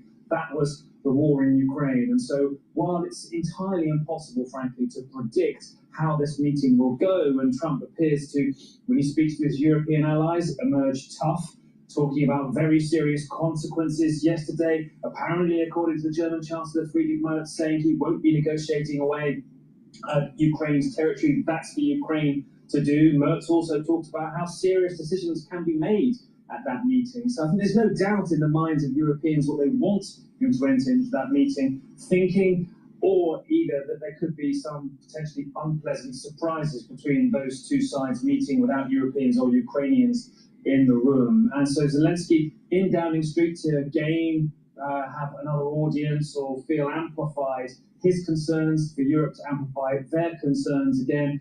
It's all been pretty consistent, frankly. Ceasefire first, negotiations around the frozen front lines as they currently stand. No suggestion that either side would be happy to give up territory at all. It seems, to be honest, mostly far-fetched. But that has been translated to Trump. Quite whether it gets echoed in that meeting with Putin is really unclear. Trump's called it a listening exercise. It feels at this stage like he's ultimately going to see what Putin's willing to offer. If he likes it, he'll pursue it. And that somehow takes US agency out of these discussions. Yeah. Nick, thank you. Turning to Claire Sebastian. Claire, as we look at those images of the Prime Minister meeting with Zelensky this morning, you were there actually outside 10 Downing Street as that happened. The Prime Minister issued a statement afterwards. Do we know what has come from that meeting? Well, look, Christina, this was, I think, just as much about optics as it was about substance. It was a way to sort of follow up not only on the big meeting that we saw yesterday between European leaders involving also Zelensky and Trump, their last best chance really to get into Trump's ear ahead of the Alaska summit, but also to follow up on the big show of solidarity and support for Ukraine that we've seen from Europe this week. And I think the image of the two leaders, you see it there, sitting in the garden at Downing Street drinking tea, and the sunflowers, a potent symbol of Ukraine, between them really gives across that image. In terms of the statements that came out of it from both sides, I think we see the optimism that we saw come out of yesterday's meeting now heavily caveated. Keir Starmer, the British Prime Minister, saying that the talks present a viable chance to make progress as long as, he said, Putin takes action to prove he is serious about peace. Similar tone from Zelensky, saying that they discussed in detail security guarantees that could make peace sustainable, but only if the United States manages to pressure Russia into stopping the killings and engaging in genuine, meaningful diplomacy. I can tell you, watching President Zelensky walk into Downing Street this morning, it was a very serious, very sober demeanor that he struck, despite the warm greeting that he got from Keir Starmer. He has been warning throughout this week that Russia will seek to manipulate and to deceive, in his words, the United States. I think that fear very much remains, and I think for both Europe and Ukraine, at this point, the sense is that they really have done everything they can to try to influence this meeting, and they now have to watch and wait, and of course, make plans for what happens after Alaska, depending, of course, on whether that meeting is judged by Trump to have gone well or not. Christina. Yeah, a lot of wait and see right now. Claire Sebastian and Nick Pitmore, thank you to you both. These glasses are not a toy. Nobody believed me at first, but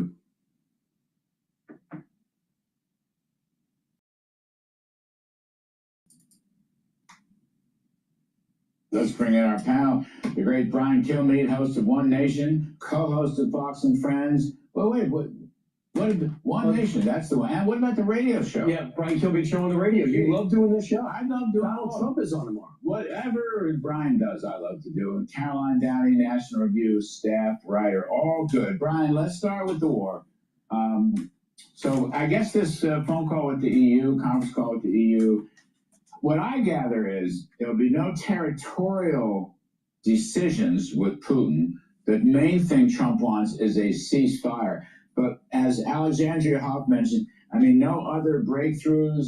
And then it says there'll be consequences if the meeting goes south. But I'm just not sure what any of that means, to be honest. Well, a couple of things. I love this. There's going to be consequences. So if Vladimir Putin shows up and says, my demands haven't changed.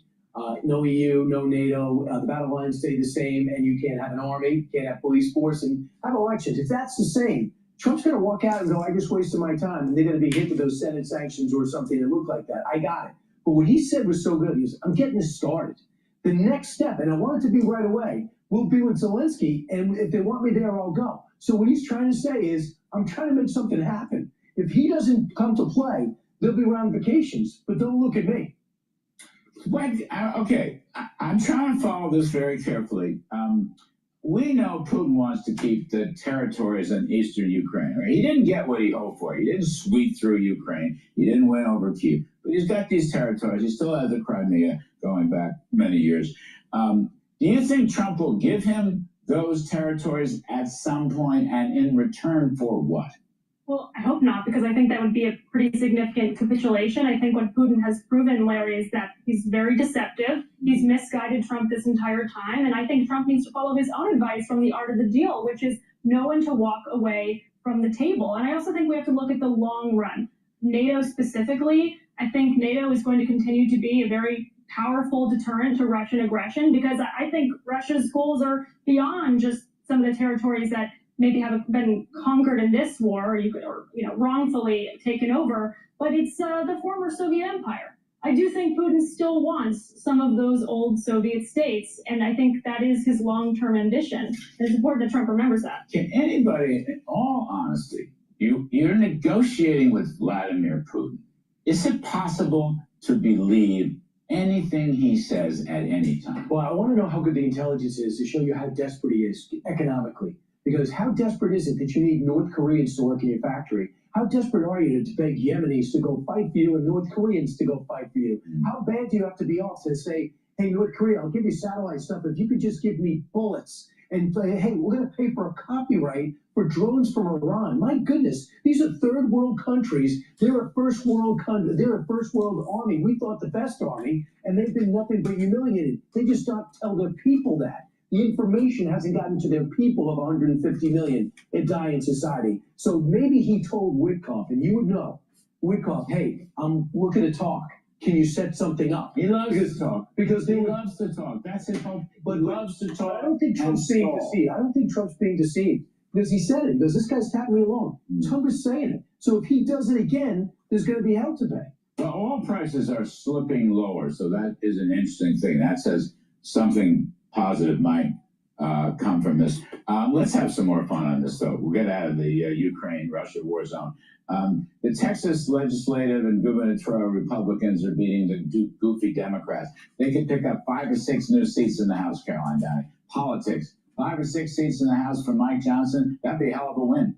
Sure would be. And I also think it's so ironic how the Democrats, were kicking and screaming and doing all this fanfare by going to Illinois to protest the partisan gerrymandering. It's a perfectly dreadful place, isn't it? It certainly is. But also, Governor Pritzker signed a law that allowed for Democratic redistricting, which allowed the Republicans to lose seats and the Democrats to gain seats. So, I mean, they should really have a hypocrisy check anytime they're going to do a big PR stunt to another state like Illinois. This is just politics, and they can't pretend that they have some moral high ground here because they would have done the exact same thing, and they have many times. Caroline, I think the other thing that brought up is the interesting standoff with Gavin Newsom, because he said, hey, Mr. President, in his own Trump-esque way, you better tell Texas to back off, or I'm going to get a referendum, and I'm going to redistrict. And you know, Governor Abbott jumped in and said, you do that, I'm going to change 5 seats to 10 seats. And I got much more maneuverability. And you know, DeSantis is not shy. He's going to say, Florida's gotten pretty red. I don't think we're properly represented in the House. I think I'm going to start drawing some new lines. And he's got a pretty cooperative legislature. Which reminds me, not only the Democrats losing all these battles, but the most important Democrat all summer long is, wait for it, Mondami. Mondami the commie, as some people like to call him. He's the most important Democrat. And I'm prepared to say that for that reason, the rest of the country looks at this guy and realizes what he stands for: anti-Semitism, hates Israel, high taxes, defund the police, and so forth and so on. He's the tip of the Democratic spear. This is driving people to the Republican Party. I think it's driving up the stock market because Trumpian pro-growth policies are going to stay in place. Mondami is the leading Democrat in the country now. It's pretty bleak, Larry, and business leaders are allergic to Mondami's policies as they should be. And I think the key thing here is that he's popular in New York City among elites, the young elites that feel disenfranchised. It's actually my demographic. We are graduates from college. We feel like we're not going to achieve what our parents did. Home ownership might not be attainable. And so we feel like Mondani and socialism is our ticket to success. Last word. My last word is this. Meta workers, Google workers are also his leading donors. So you're right. He rediscovered a political constituency. I think that he does have talent, though. He can speak. He's fabulous. Right. So that's just it. He's so good that he's going to increase Republican majorities all across the country. Unintentionally. That's why he's fabulous now. I think he's falling in love with him. He's contributing 1,000 points to the Dow Jones this summer alone. Caroline Downey and Brian Kilmeade. I'll tell you, Mondami is scary because there's especially with the youth, there is this desire to gravitate to socialism. But eventually, when they, start realizing it's more costly to be socialistic than having a free market, then they're going to go back to free markets. Please go to my store, the-studio-reykjavik.com, and get Clarity Factor. Clarity Factor will help you to focus on tasks, either at work or at home or in school. Super important to take every day. It helps support memory. Now, drink it with filtered water, and what you'll notice is that you're going to be able to concentrate. It'll get rid of that brain fog, and over time, the neuroplasticity will improve. That means you're going to be thinking faster, and your memory will be better. So take Clarity Factor as part of that NeuroStack. And again, this stacks really well with NAD Plus and ubiquinol. But it also stacks really well with the following items: vitamin C and magnesium. Vitamin C helps with your skin. Vitamin C and magnesium helps with your immune system. And magnesium is really important for the efficacy of vitamin D3 and for brain function. Magnesium and zinc, super important for immune system and brain function. Take them together, drink it with filtered water, and it stacks really well with Clarity Factor. So go to my store, the-studio-reykjavik.com, get the magnesium and zinc, vitamin C and magnesium, and the Clarity Factor, and that's a great NeuroStack. Plus, you're helping your immune system. So please go to my store and get those items. I also have deodorants that are dual purpose to help to detoxify your body, and you use it as a deodorant. For males and females, you can get it in peppermint, lavender, and tea tree, and in citrus. Has no aluminum, no baking soda, made from essential oils from the Himalayas. Very high quality ingredients. So go to my store, get a couple bars for your household, and use the deodorants to help detoxify your body. And detoxifying your body is super important. I also have structural nano silver toothpaste. Whitens your teeth, freshens your breath, helps with the health of the gum line, and reduces inflammation at the gum line. With good oral hygiene, you're actually helping not just your oral cavity and the health of your teeth and your gums, but you're reducing problems with vascular and valvular issues. So a lot of people don't realize that when you start to get into your geriatric years and you have poor oral hygiene, it actually can affect your vascular system and your valves in your heart. So it's important to have good oral hygiene. Not just that, having good oral hygiene increases the probability of you maintaining your teeth. When you start to lose teeth, what will happen, and you don't replace them with an implant, what will happen is that the bone will start to weaken. And when it starts to weaken, you start to have further teeth loss, and eventually your bone density in your jaw is going to decline. If you notice that people are older and they don't have teeth, you start seeing that their actual jaw the jawbone is actually smaller. The reason why this is happening is that when a tooth is removed, there's no pressure. When you're biting down, right, there's pressure on all the teeth. You have all your teeth, there's pressure clamping down on all the teeth, the upper teeth and the lower teeth. But if you have a missing tooth, what will happen is that there's no pressure, and so the upper tooth will start to weaken, and then the lower area, adjacent teeth where the missing tooth was, will start to weaken too, because the clamping pressure is less. And then over time, when more teeth start to fall out, you start to have a declining density of the jawbone. So please go to my store. It's really important to have good oral hygiene. So get this structural nano silver toothpaste. Get a few tubes of this for your household. It is the best toothpaste that you can get. There's nothing better than this. So please go to my store, get the toothpaste and the other items. Use discount 5, you get $5 off any order. If you spend $100 or more, you get a free gift until supplies last.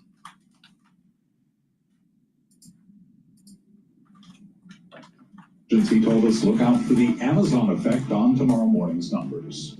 We know that the government tries to seasonally adjust these, and if Amazon suddenly decides they're going to extend Prime Day, and Target and Walmart are going to have their own specials, that will probably distort those numbers. And so it could actually be artificially high just because of these seasonal adjustment factors. Brian Jacobson of Annex Wealth Management interviewed moments ago right here on Bloomberg Intelligence. Amazon shares, they're advancing now by 2%. Again, recapping, S&P 500 index now swinging between gains and losses, down now by 1 point little change. For on-demand news, that was the reason why I'm saying that the demand curve is shifting for products and services. Maybe not in vacationing, I don't know. I think it is.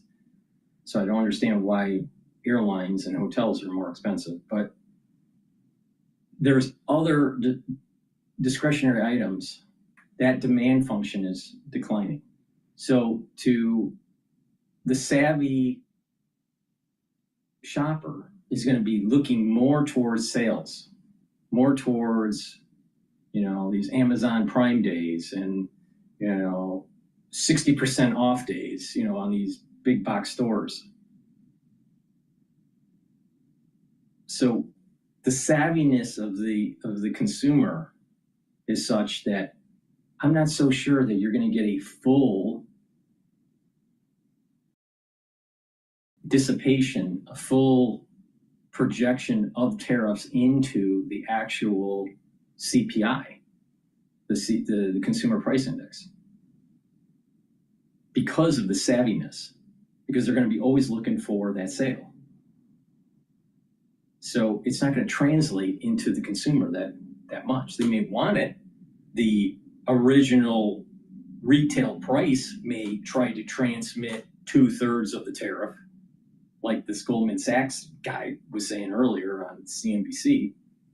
But I have a feeling that the savviness and the competitiveness of certain products that the consumer is going to go to the lower price point.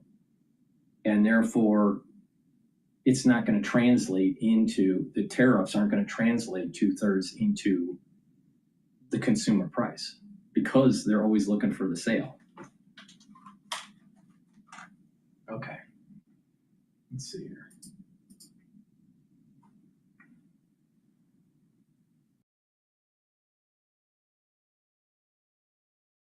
All right, let's listen to CNBC. They're readjusting their cuts for the Federal Reserve.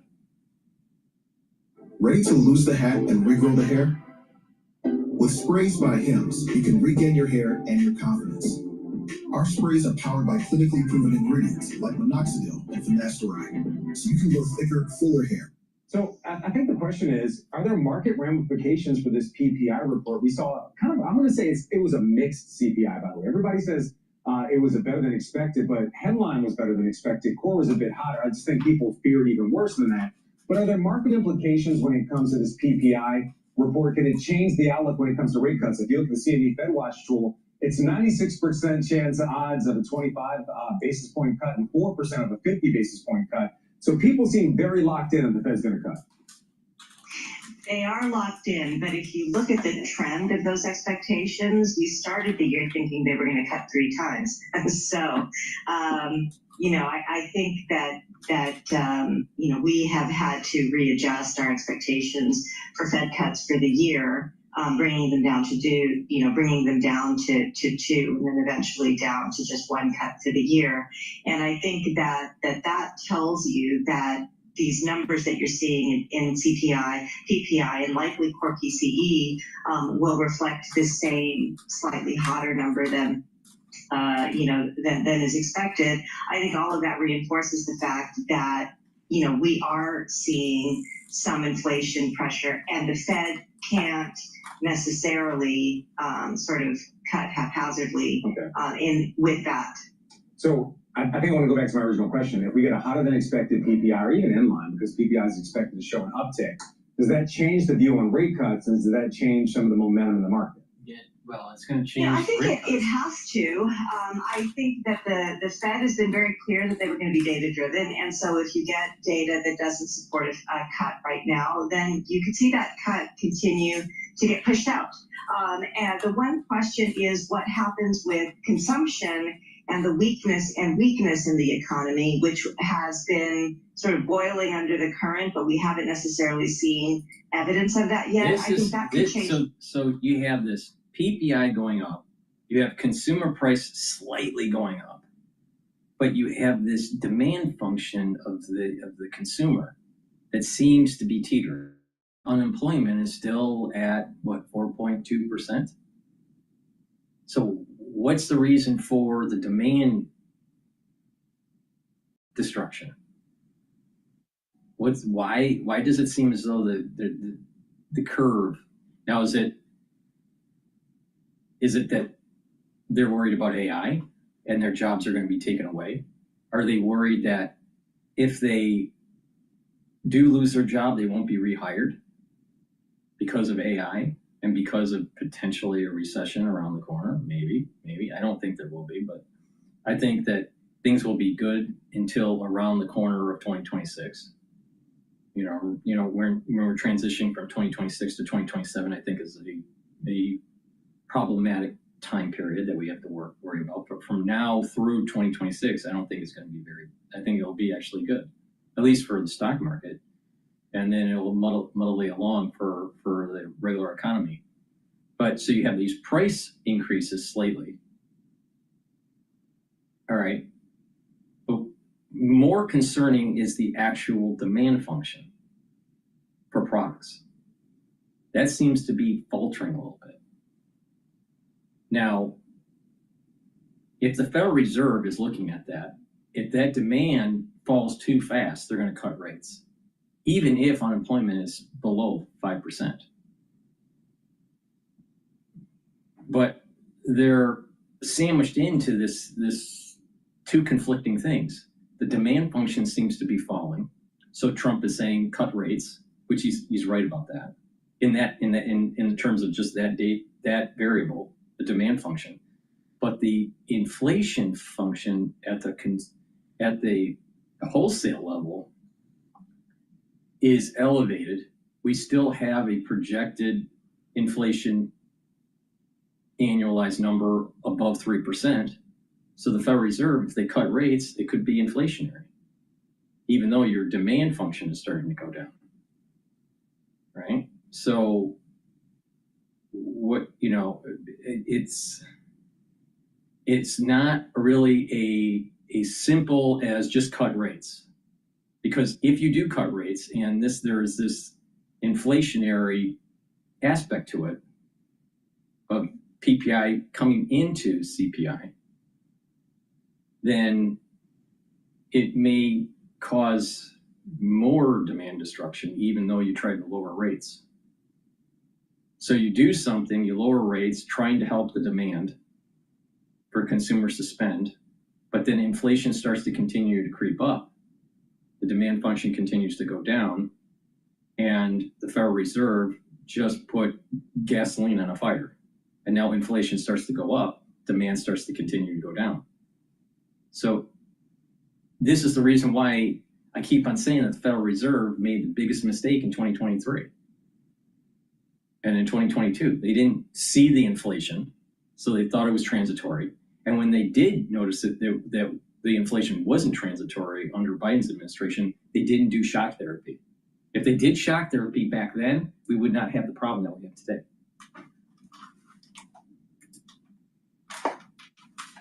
Picture.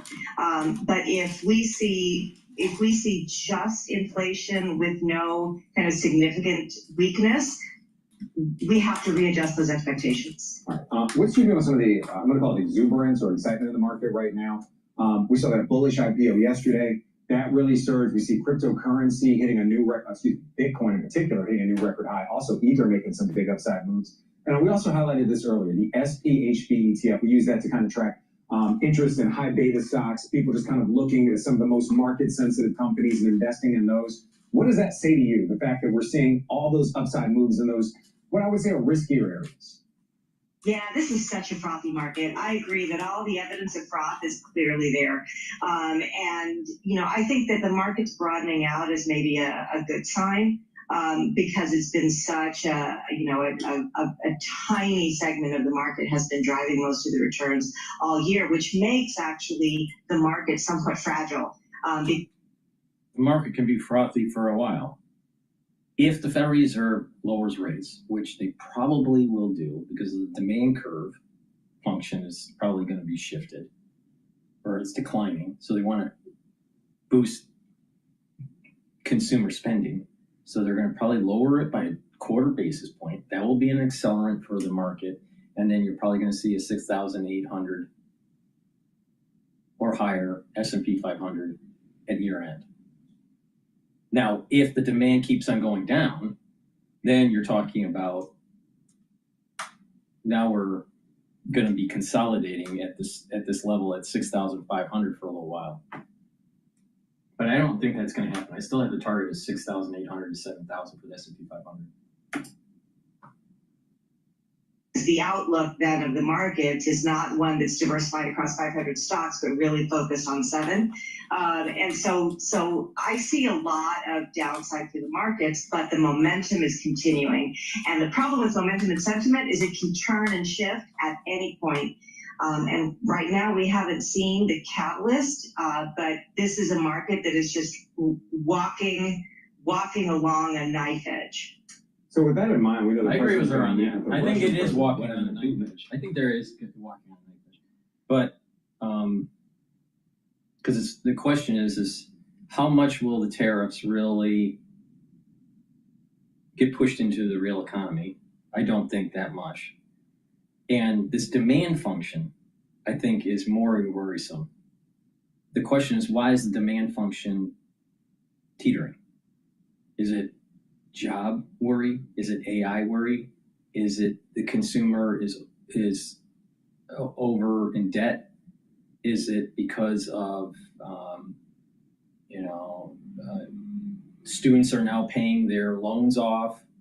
What's what are the variables that are driving this demand function that seems to be a little bit on that edge? Now, when we go into the holiday season, if the sales are good, then bam, the S&P 500 is going to go up. All right. But if sales are poor or less than expected in the season, during the holiday season, then we're going to have that consolidation of the S&P 500. And we won't hit that target of 8 or 7,000.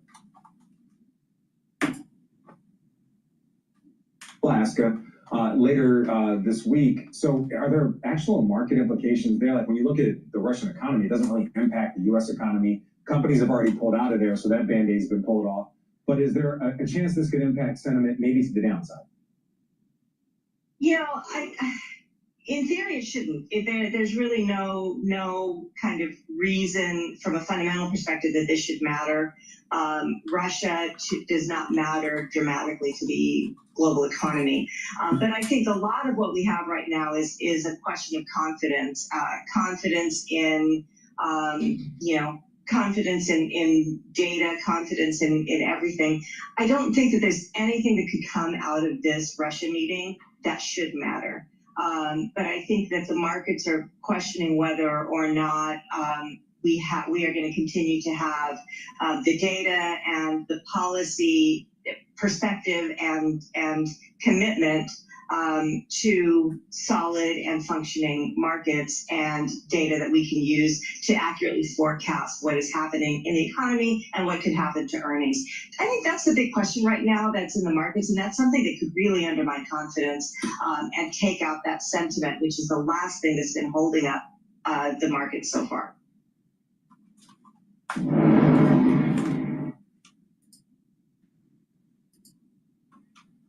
Please go to my store, the-studio-reykjavik.com, and get the gels. I have it in a tube form and a quick dispenser form.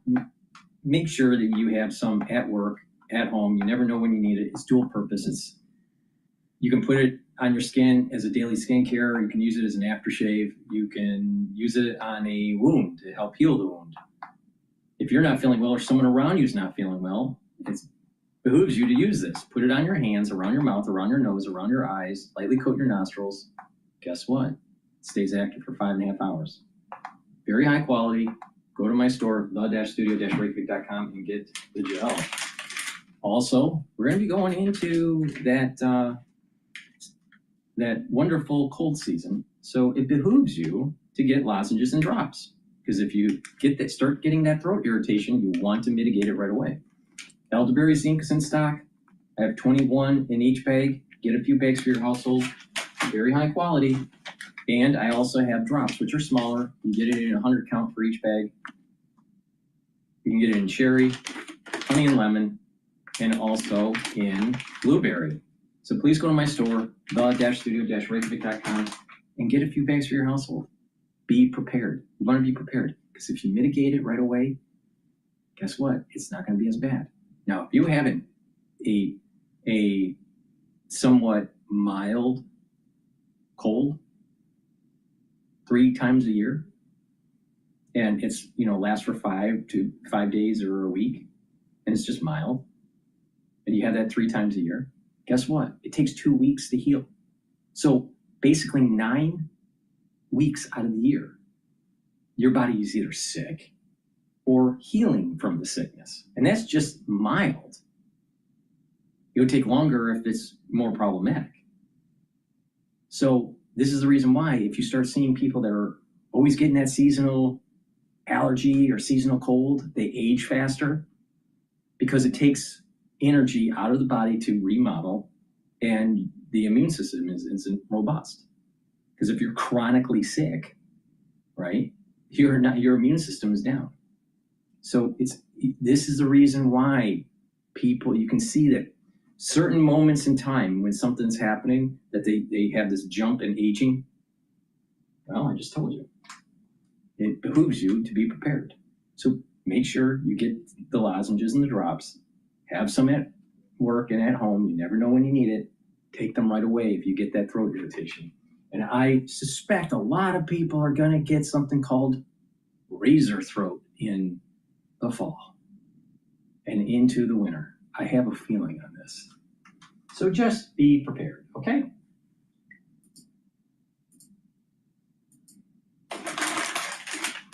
For access to preferential funding, they're somewhat insulated from the threat of bankruptcy. Right. And they've had really high levels of domestic demand to service.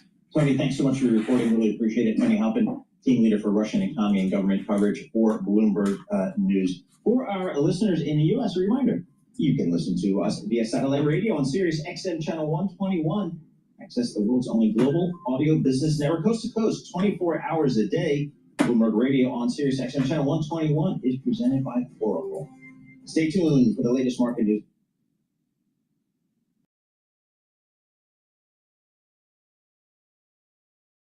All right, let's take a look at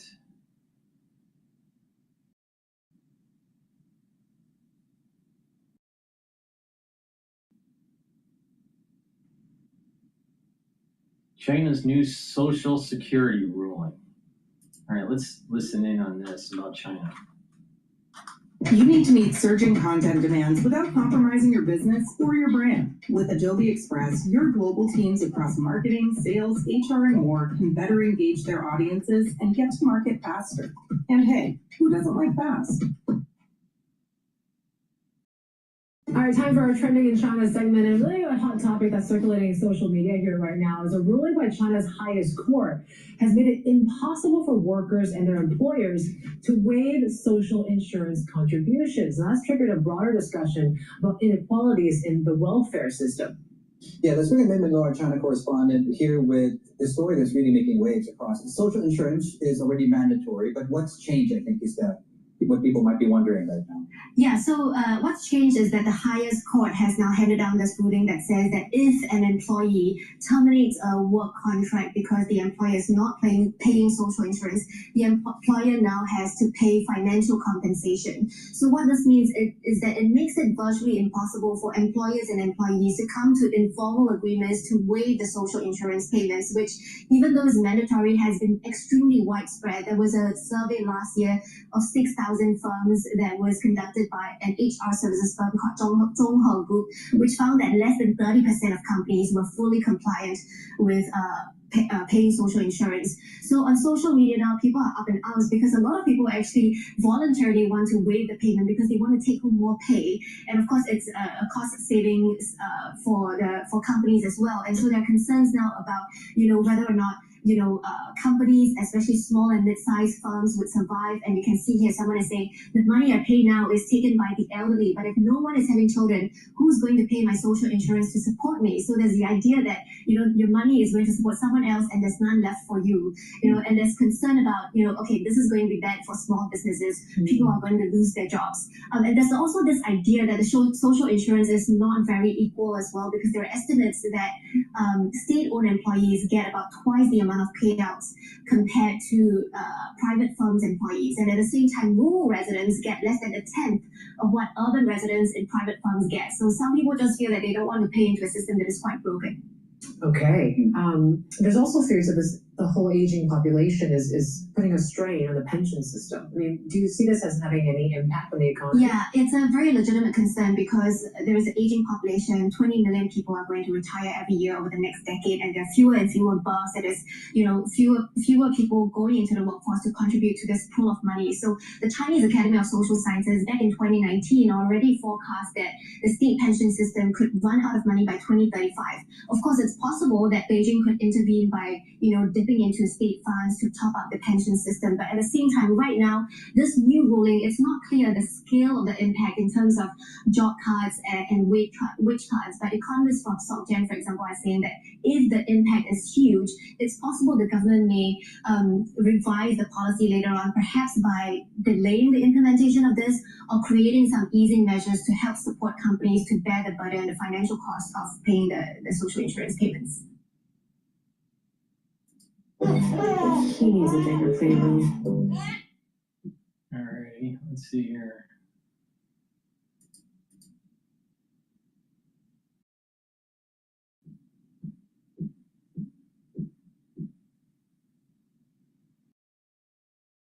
Let's go back to Bloomberg.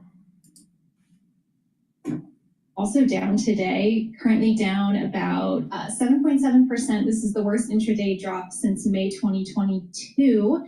Also an earnings mover, the company paired its full year earnings outlook. They said that lower grain prices are curbing farmers' spending. They also pointed out that tariffs ate into profits, and so seeing a negative impact there to the American farmer from the tariffs. Yeah, and again, yesterday on Bloomberg Intelligence Program, we spoke to a farmer out in South Dakota, and when I asked him, how's the farmer doing, he says, it's tough out here. Commodity prices are down, so the prices for their crops are down, yet their costs are up, and he cited higher seed costs, higher labor costs, and higher interest rates, which is a drain for those folks who take on a lot of debt, which farmers tend to do, and fertilizer costs are up. So tough out there right now for the U.S. farmer. Hopefully it gets better, but we see that a little bit in the year results. Tapestry. Yeah, last one we're looking at. So Tapestry, ticker TPR. This is the owner of Coach and Kate Spade, so your luxury handbags. It's down 14% right now, on track for the worst drop since April of this year. Its annual outlook just missed analyst forecasts. They also cited tariffs, saying that they're not seeing as much demand because of that. This also sort of signaled that Wall Street is maybe not factoring in tariffs as much to their sort of outlooks for Tapestry. So I think we might see a little bit of an adjustment of analysts' estimates for this company going forward. So what's up with Kate Spade? Oh, I like Kate Spade. It's all about Coach lately. I mean, they said that on their call that they're seeing really strong demand for these handbags. I think you can see that on the street, right? I do have a Coach bag, but I don't have the Kate I don't have the exactly. So I think it's just sort of the brand that's resonating, right now. All right. It is so you put Labubus on a Coach, not on a Kate Spade. Oh, that's how you do it. It's all about the bag chains too. Yep. That's it. All right, thank you so much, Carmen Reineke. She covers all the equities for Bloomberg News. We appreciate that. Bitcoin retreats from record highs after markets get volatility jolt. I'm looking at Bitcoin here. It's 118,750, down about 3.4%. But in the last 24 hours, it did hit 124,000. So it is. You're going to cut rates. You're going to have the animal spirits like maybe yesterday. You buy the Bitcoin. And today you see the PPI data. You get a little nervous and you pull back. That's called volatility. That's called crypto. That's called Bitcoin. Mike McClone, he lives it. Senior commodity strategist for Bloomberg Intelligence. Mike, did I just call that kind of correctly for Bitcoin? Yes, I think you're right, Paul. The key thing to remember about Bitcoin is probably going to do well as long as the U.S. stock market keeps going up. And so far, that's the case this year now. It's backing off from record highs. It's becoming highly, I would say, leveraged at these levels. It's normal for that, and it's normal for high volatility. And right now, we're seeing a lot of pile-on speculation. But on the year, for a while, it was up about 30%. Gold's up about 30%. The stock market's up about 10%. Typically, Bitcoin trades about 2 to 3 times the volatility of the stock market, so it should be up about 30% if the stock market's up 10%. But the thing is, it's a highly volatile risk asset, new store of value that's got a very high correlation to the stock market versus gold, which is known as negative or zero, basically zero correlation to the stock market doing well. So I'm concerned that it's signaling there's a bit of a risk going on in the market. Also, remember, it's August. And the VIX yesterday dropped to 14.5, the lowest on the year. If that VIX picks up a little bit, we get back to some normal volatility. Bitcoin might be the first indicator to suffer. Hey, Mike, you got to explain this for me. So what exactly is Bitcoin? Is it a commodity? Is it a currency? Is it a speculative asset? How would you categorize it? I think it's all the above. Digital gold is where I started getting really bullish with Bitcoin back, 5-6 years ago. But now I find it just a highly speculative digital asset. So the good thing to remember about Bitcoin is in 2009, there was one cryptocurrency. Now, according to CoinMarketCap.com, there's 19 million of them. So there's an unlimited supply of these things. The key thing that's really been notable and delightful to see the Trump administration tilt from an antagonist to really understanding, well, this space is going to the dollar for its base layer, i.e. stable coins or crypto dollars. They're pushing almost 300 billion now, and they all invest in treasury. So the technology is awesome. Tokenization is awesome. That's happening. But the key thing is we're in that speculative frenzy now, and it's highly related to the stock market. I think with one key fact, like I mentioned, there's unlimited supply of cryptocurrencies, and there's only 4 precious metals: gold, silver, platinum, and palladium. So I'm still kind of sticking with the rock this year. All right. So what ongoing role are ETFs, Bitcoin ETFs, playing in the price performance of Bitcoin these days, do you think? I guess they're just really a lot of income, a lot of demand, a lot of inflows, but a lot of it's just kind of catch up. Because remember, we've been waiting for these ETFs for 10 years. When we launched that big Bloomberg Galaxy Crypto Index in 2018, the idea was someday it's going to be tracked by ETFs, an index to track the space, not just one, not just picking a winner. So massive inflows. The problem is, Paul, they're all expecting returns to be as good as they were in the past. And they're expecting the Bitcoin to beat the stock market, which it has. The key risk is it's basically leveraged stock market. So the stock market goes up, Bitcoin should go up more. The problem is now it's becoming mature, volatility is declining, everybody's piling on. Have we seen this before? It reminds me of 1999 in internet stocks. Oh boy, I was there. You were there, been there, done that. So you mentioned volatility, Mike. So how does Bitcoin volatility compare to traditional commodities? I mean, does that change how investors treat it? Well, I always compare it to gold. So the Bitcoin to gold ratio, the ounces of Bitcoin, ounces of gold equal to 1 Bitcoin. Right now it's about 35 ounces. That's the same as when it first peaked in 2021. So that leading indicator has been flat for a while. It's a bit worried. And Bitcoin typically trades about 3 times the volatility of gold. So that's what I really compare it to. And so the thing is, they're negatively correlated, but also it's been a good leading indicator. The thing is, it's been stalled and lagging for a while, that Bitcoin to gold ratio. So I'm concerned it's telling us there's going to be a problem. So as we tilt towards the end of the year, this Bitcoin gold ratio needs to go up, or it's telling us there's a problem that is more likely to go down. And that's why I point out the volatility this low in the stock market and on a record high, Bitcoin to gold, I think, is a good leading indicator. For now, I'm worried. That's why I'm sticking with gold versus Bitcoin this year. Hey, Mike, we heard from Deere today, and they called out that the U.S. farmers were a bit challenged there with the economics of the business. Yesterday, on this program, we spoke to a farmer in South Dakota who's got 3,500 acres, and he's got a big seed business, and he said the same thing. He said, crop price is down, and his costs are higher, really putting a dent on profitability here. How do you view kind of the U.S. farmer these days, and what's the outlook, do you think? Well, you nailed it, Paul. Right now, it's the first thing to remember, superabundance is a wonderful thing. The only way for farmers really to get out of this price decline is to create more and more crops. Right now, at 189 bushels, the latest estimate of U.S. corn production this year per acre, that's the highest ever. It's just the technology is bringing on, we're bringing on so much supply, it's pressuring prices. Yep. The key question is where the prices bottom. I think corn's more likely to get down to $3 a bushel and stay above $5. It has to get to that low price cure, but it's not alone. Crude oil's doing the same, natural gas is some in there, the grains are in there, so they're all heading for those low price cures. Mike, great stuff. As always, appreciate getting a few minutes of your time. Mike McGlone, Senior Commodity Strategist for Bloomberg Intelligence. He grew up on a farm in Illinois. He was back on the farm earlier this summer. So not only does he trade these commodities historically in Chicago and various other pits, but now he writes about them from a research perspective, but he lived it back in the day here. So he's gone from doing corn and soybeans to Bitcoin. I mean, somehow he's evolved. How do you make that transition? I have no idea. Yeah, I mean, and you can talk cattle, pigs, anything with him. I occasionally will do a pork belly special, a segment on pork bellies. But we'll see what that. Coming up in just a moment, Chuck Roberts, he's the CEO of Cisco. He's going to be speaking with Bloomberg Television anchors Ed Ludlow and Caroline. Hi. Cisco had their quarter yesterday. I thought it was a good quarter stock.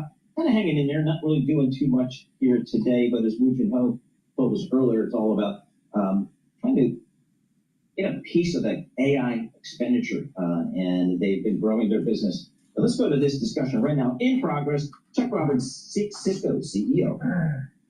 Cisco CEO, Chuck Robbins. And actually, Chuck, I'm going to ask you something that I felt like the analyst community didn't really get to. And that is that there is this big product refresh happening, near-term over coming years. And I feel like you've been trying to talk about Cisco as a platform offering for a while. And if we look at that fiscal 26 outlook, is that baked into that, where Cisco is a platform offering and you folded security into it? That's kind of... Please go to my store, the-studio-reykjavik.com, and get the collagen. Collagen is a dual-purpose supplement. It'll help with your musculature, your bone density, your joint health, your skin, your hair, your nails. Take it every day, super important. Also, take turmeric, ashwagandha, and lignans. Why? Because it'll help to boost up your immune system and your help with your cardiovascular health. Turmeric will soak up free radicals and bring down inflammation. Ashwagandha root will help to control your cortisol levels and your blood glucose levels. And lignans will bring down inflammation and soak up free radicals that'll help with the immune system and your endocrine system. Take them together, and what will happen is by bringing down inflammation and soaking up free radicals at the vascular level, you're reducing plaque formation. In addition, by bringing down chronic inflammation, you're helping your immune system. So please go to my store, the-studio-reykjavik.com. Use discount 5 and you get $5 off any order. If you spend $100 or more, you get a free gift until supplies last. All right, let's listen in on what is going on with Apple's AI push.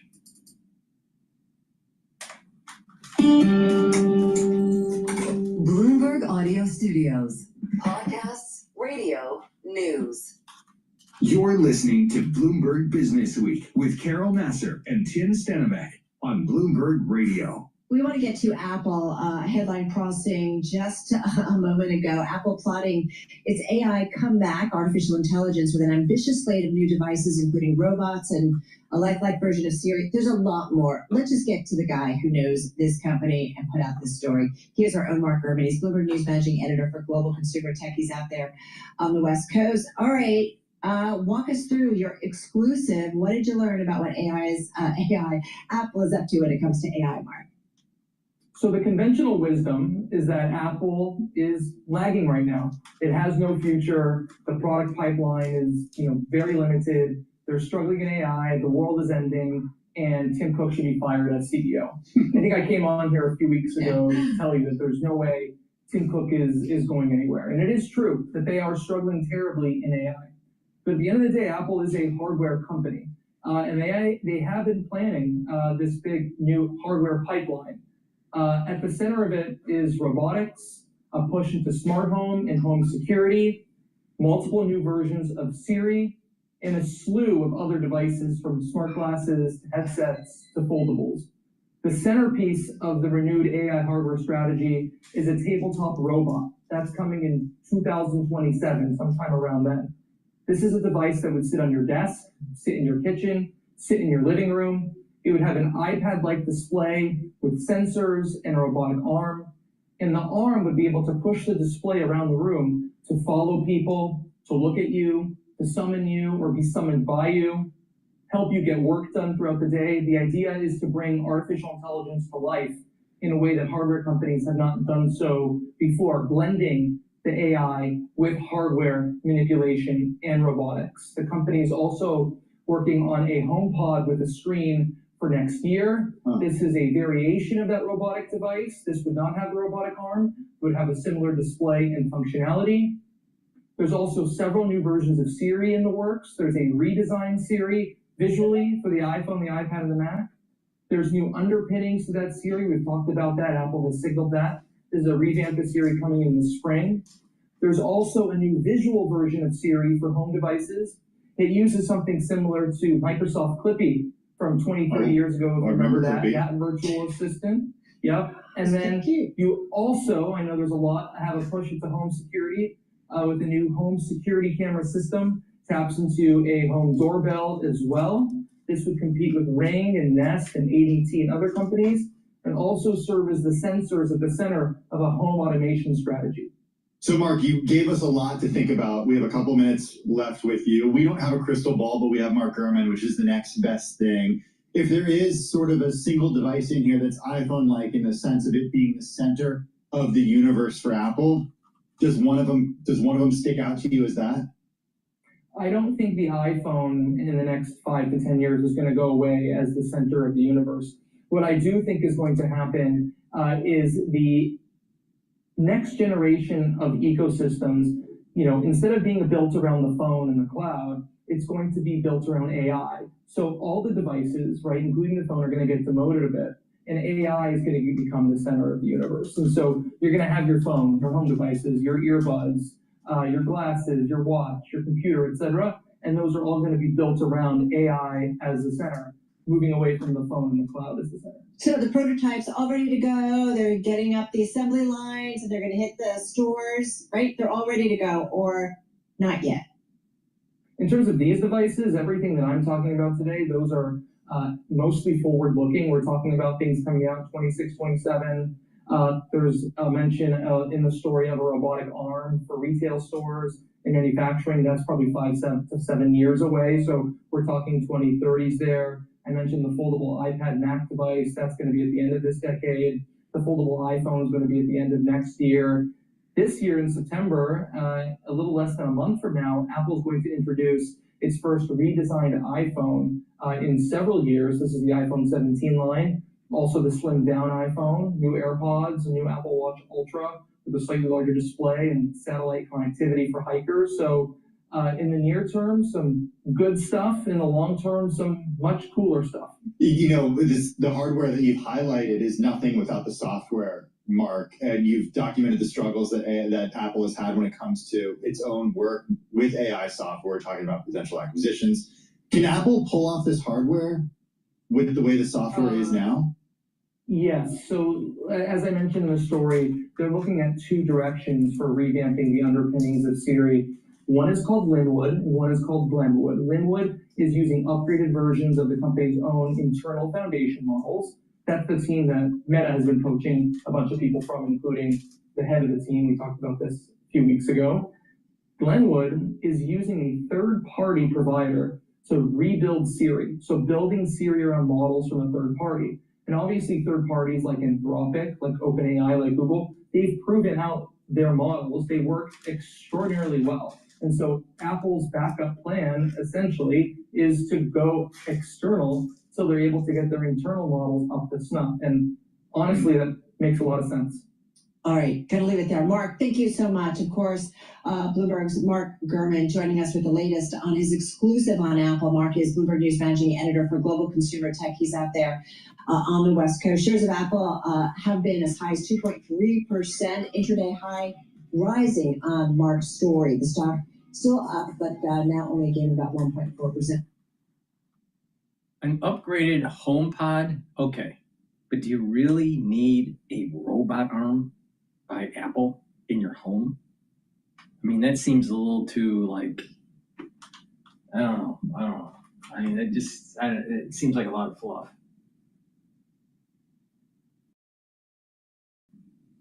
I want to listen to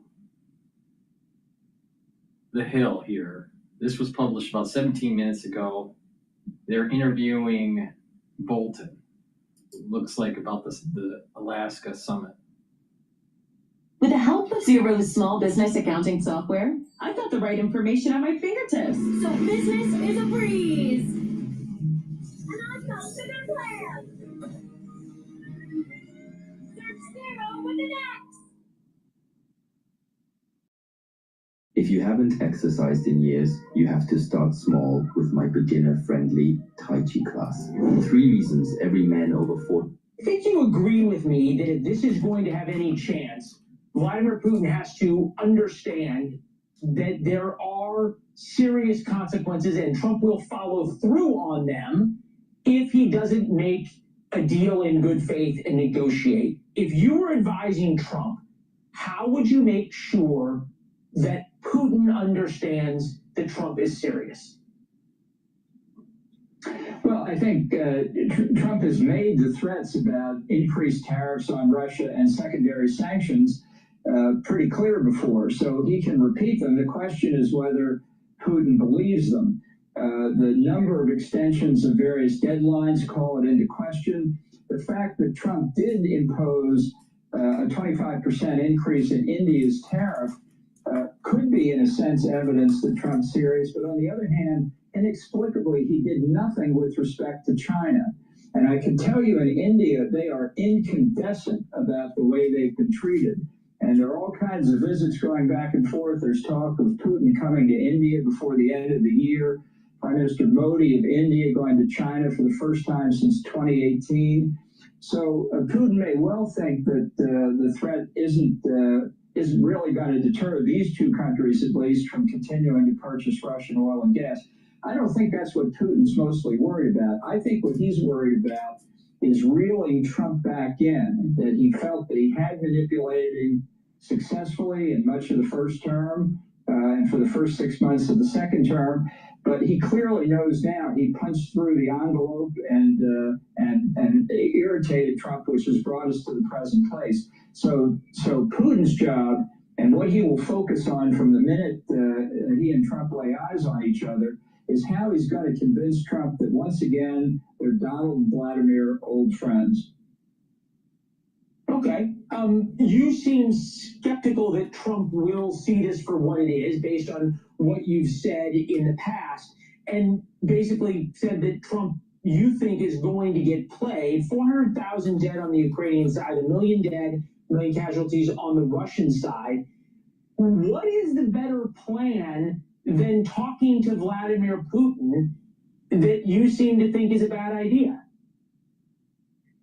Well, there's a time and a place for conversations between the leaders, and this is not it. You know, Trump has said, I'm not going to negotiate land rearrangements with Putin, although last Friday, that's exactly what he was talking about, land swaps that would implicate the Ukrainian constitution. But, you know, in diplomacy, there are all kinds of ways to talk. You can negotiate, which Trump says he's not going to do, or you can have what we call an exchange of views. You know how amazingly close those two things can be? I think Putin is going to try hard to explain to Trump what his quote-unquote peace plan is. I'm sure it's 100% favorable to Russia, but he's going to try and engage Trump. He's going to try and get him to say, you know, that's a fairly reasonable position. Or if Trump wants to make a change, Putin will try and accommodate him if it's not that serious. He'd like to make Trump back into his friend or even his advocate if he could. Well, sure, if he could. Donald Trump has sort of had some choice words lately for you. Very unfair media is at work on my meeting with Putin, constantly quoting fired losers and really dumb people like John Bolton, who just said that even though the meeting is on American soil, Putin has already won. What's that all about? We are winning on everything.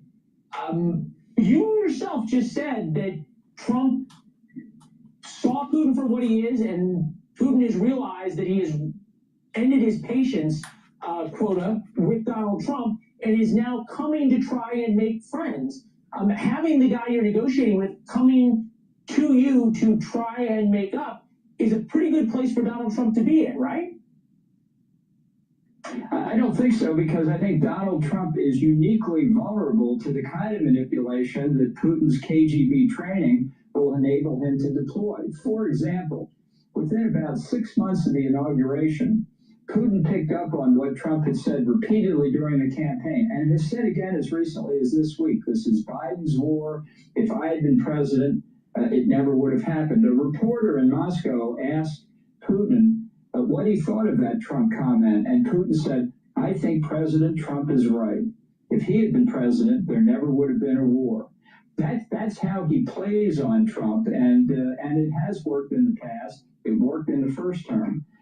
We'll see. I think it's a win for Putin to be on American territory. He's an international pariah. He's led a rogue state in committing unprovoked aggression against Ukraine. He's been shunned by foreign leaders ever since. And now he's coming to an American Air Force base to stand in the spotlight with the President of the United States. Yeah, look, I guess, again, I would go back to, you clearly don't like Donald Trump's plan. What's your plan? I think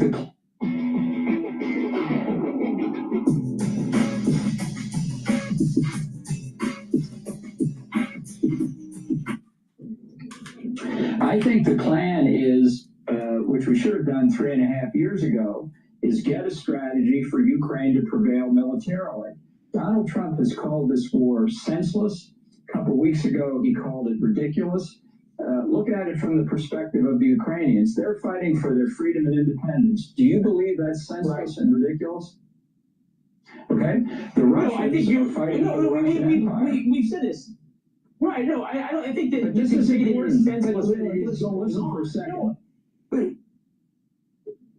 If you think it's a ridiculous war, how are you going to communicate to two leaders who both think it's in their national interest? They don't think it's senseless and ridiculous. It shows that Trump doesn't grasp the significance of the issues that divide these two countries.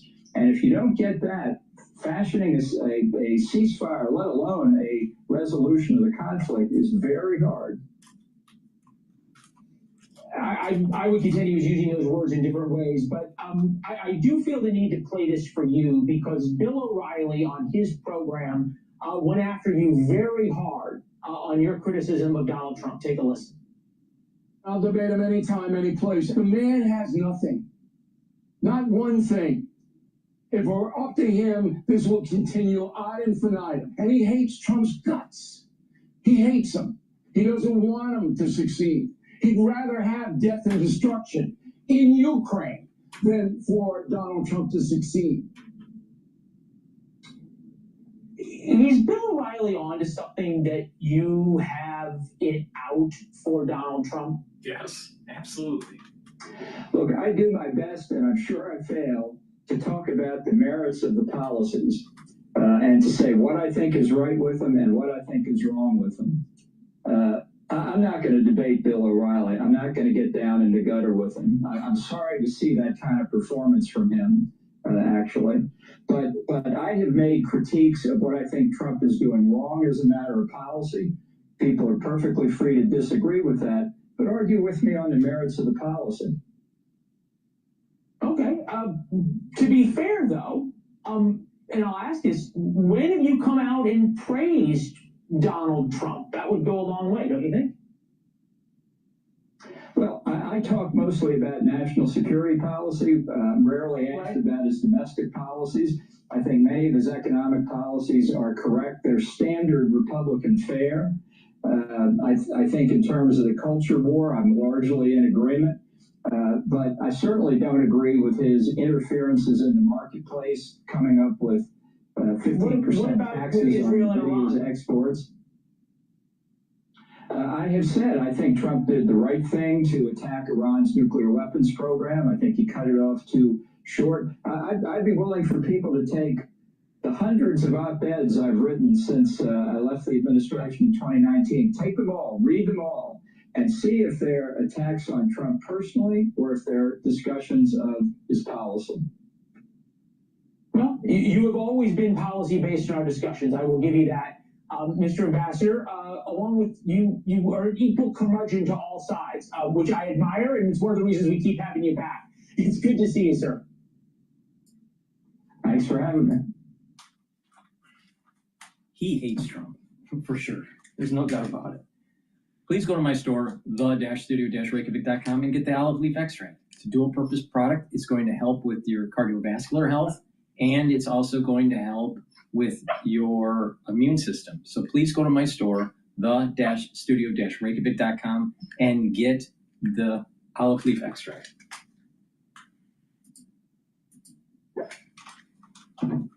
Technologically competent conglomerates, especially considering that, I don't know, since the Microsoft antitrust case a quarter century ago, we just haven't been exerting a lot of antitrust limitations. We're allowing these companies to bulk up. Think about what Microsoft owns, what Amazon owns, what Facebook owns. These are massive, massive companies. They're no longer just their core business. I want to say Amazon is barely a retailer anymore. They're a cloud player with this little side hustle selling crap to people at home. That's exactly how you put it. One of those who get orders from there. Thanks, Larry. So do you have any concern about valuations? I mean, you're mentioning so many different companies, earnings season winding down too. Yes, so we've been hearing for a couple of years now how bad earnings are going to be this quarter and that, gee, this market can't grow into this valuation. And yet earnings continue to surprise to the upside. Revenues have been really, really solid. You know, I think people have big problems when we hit any sort of inflection point or pivot, when there's a broad technological adoption. I recently wrote about not the Magnificent Seven, but the Magnificent 493. I'm more interested in the rest of the S&P 500. And the reason for that, valuation-wise, is that we go back to the late 90s, leading into the dot-com implosion. Yeah, Metro Media Fiber and Juniper Networks and Pets.com all crashed and burned. But what came after that was, we don't think of companies anymore as internet companies. We're all internet. Hey, we all live on email. We all work with Slack. We all, or Teams or whatever your group thing is. We all use Google Meet and Zoom. Yep. Everybody markets through the internet. It made everybody else more effective, more efficient. The chart I showed was just revenue per employee from early 90s to now. I suspect we're going to see the exact same thing happen over the next quarter century as all these companies adapt artificial intelligence. All right, Barry, thank you. Always appreciate getting a few minutes of your time. Barry Reynolds, he's the host of Masters in Business on Bloomberg Radio. Highly recommended. Great content there. Great guests.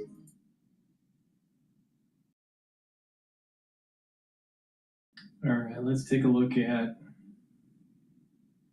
what MSNBC is saying about Trump and Ukraine. Let's listen to Mika. They keep outperforming me and call me crazy, but I hope they never stop. Everyone thinks I have a team, a full-on 5-person operation, but it's just me.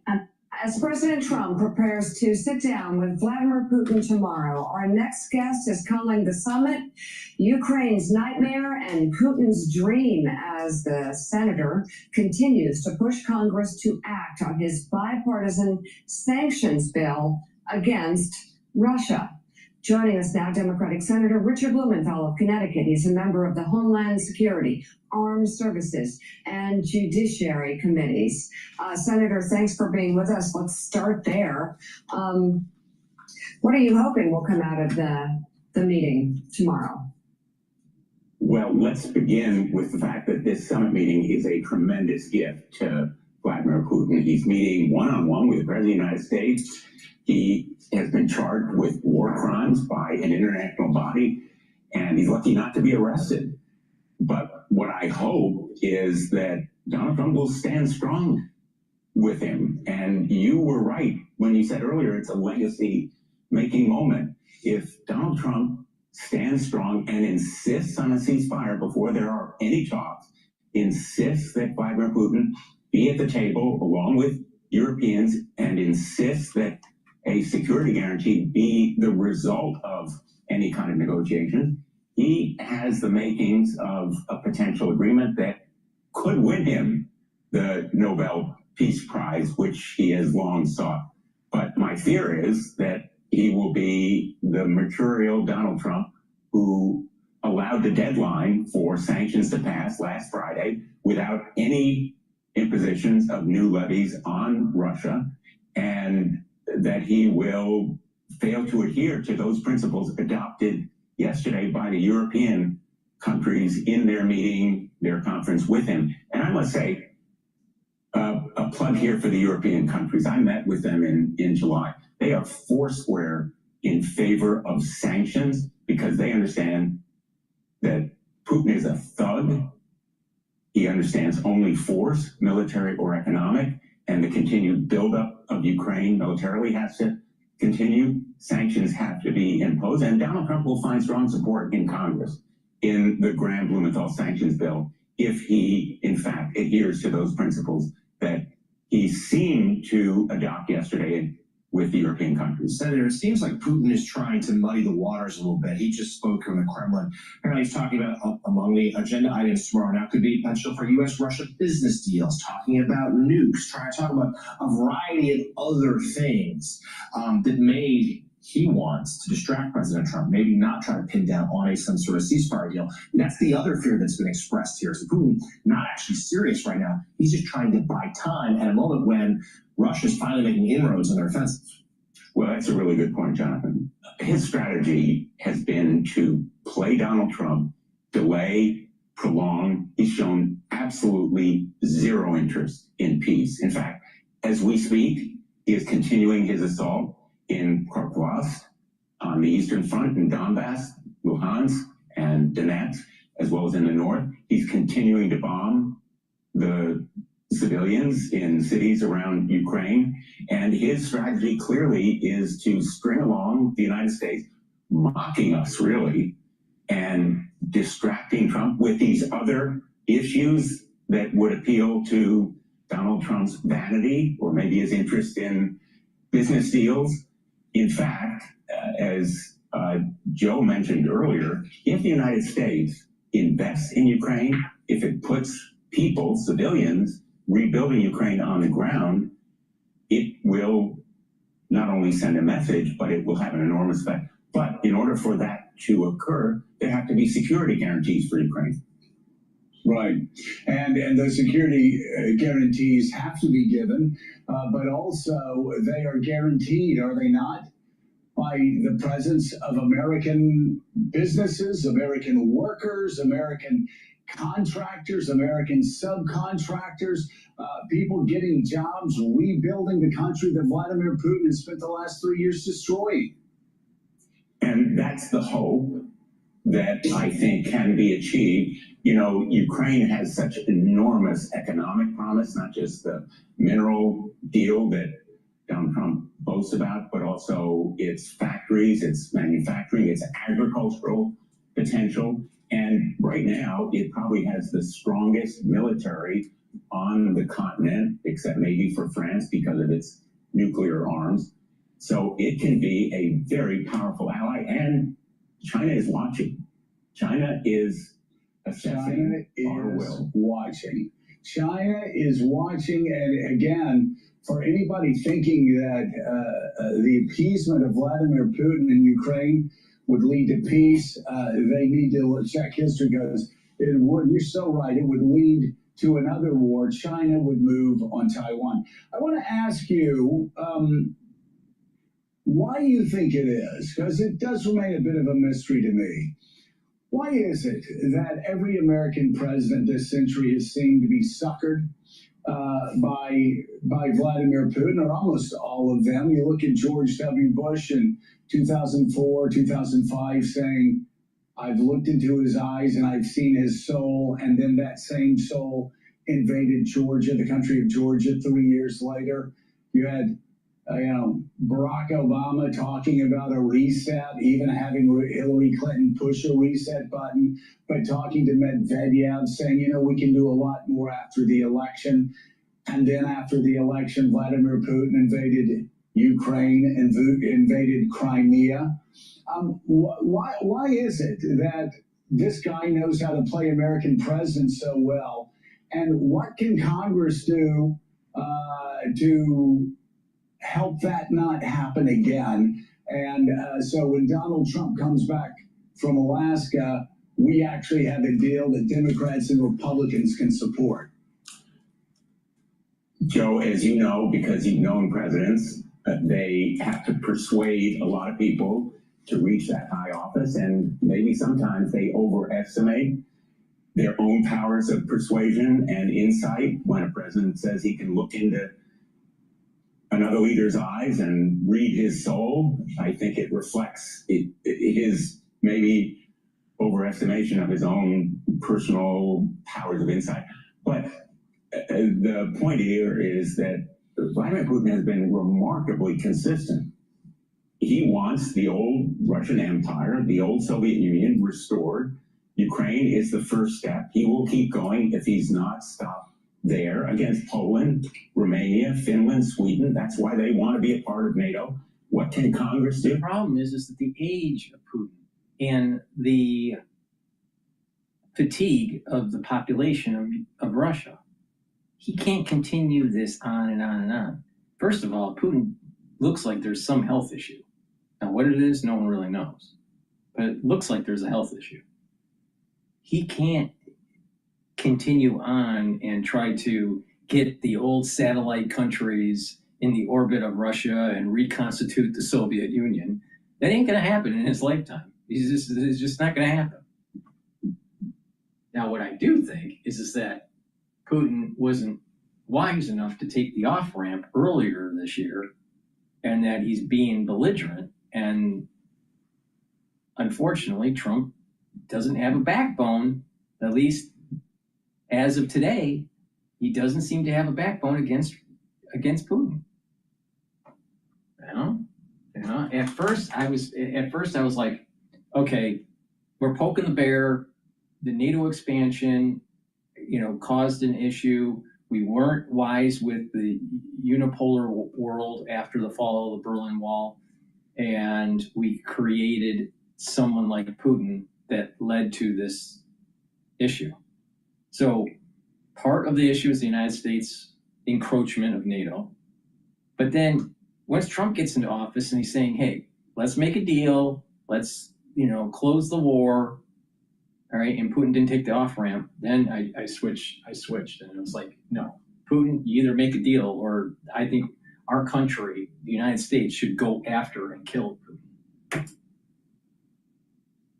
Well, Congress can pass the Graham-Blumenthal sanctions bill. We have 85 co-sponsors right now. We've already, in effect, pushed the president to speak about sanctions in a way that is very encouraging, to impose sanctions on India. China, India, and Brazil are fueling Russia's war machine by buying the vast majority of its oil and gas and providing the sustenance for Putin's economy that would be crippled if it is stopped. And so the Graham-Blumenthal bill, I think it's put on the floor, would pass by more than 90 votes, same overwhelming majority in the House of Representatives, and it would show unity for support to the president, as well as sending a message to China, as well as India and Brazil, that they can't, in effect, continue to make blood money. India's selling some of that oil. So, Senator, profit. Before you go briefly on another subject, you've been calling for the dismissal of an appointee. Robert F. Kennedy Jr. made an appointee to the Advisory Committee on Immunization Practices, and you've highlighted what you call some very disturbing rhetoric. Tell us about it. Well, I don't want to go down that road, but because there's usually, whenever I talk about stuff like that, it usually causes a strike. So let's do a commercial break. Please go to my store, the-studio-reykjavik.com, and get the digestive enzyme complex. This will help with your pancreatic health, especially if you're 40 years of age. You need to help your pancreas out. Digestive enzyme complex will help to break up carbohydrates, proteins, and lipids because it has the enzymes to do that. It'll be easier on your digestive system and easier on your pancreas. Super important if you're 40 years of age or older. Everyone's pancreas doesn't work as well. Omega-3. This will help to bring down systemic inflammation, and omega-3 helps to control your lipid profile. By bringing down LDL levels and increasing your HDL levels, you're reducing the chance of building up plaque in your vascular system. Super important to take. Goodnight formula has tryptophan, melatonin, GABA, and passion flower. This will help you to consolidate memory, detoxify your central nervous system, and you'll be well rested. Now, the reason why is that Goodnight formula helps you to get into 3 to 5 cycles of REM sleep and deep sleep. If you are chronically sleep deprived, you increases your chances of early onset of dementia. So it's really important to take Goodnight formula. And if you are well rested regularly, you are slowing down the aging process. So a great stack to help with your neural health is Goodnight formula. Omega-3 to help with your cardiovascular health, the digestive enzyme complex to help with your digestion and help with your pancreas. So please go to my store, the-studio-reykjavik.com. Use discount 5. You get $5 off any order. You spend $100 or more, you will get a free gift until supplies last.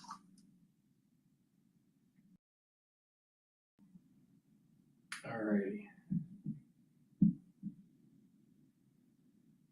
Let's listen to Bloomberg here.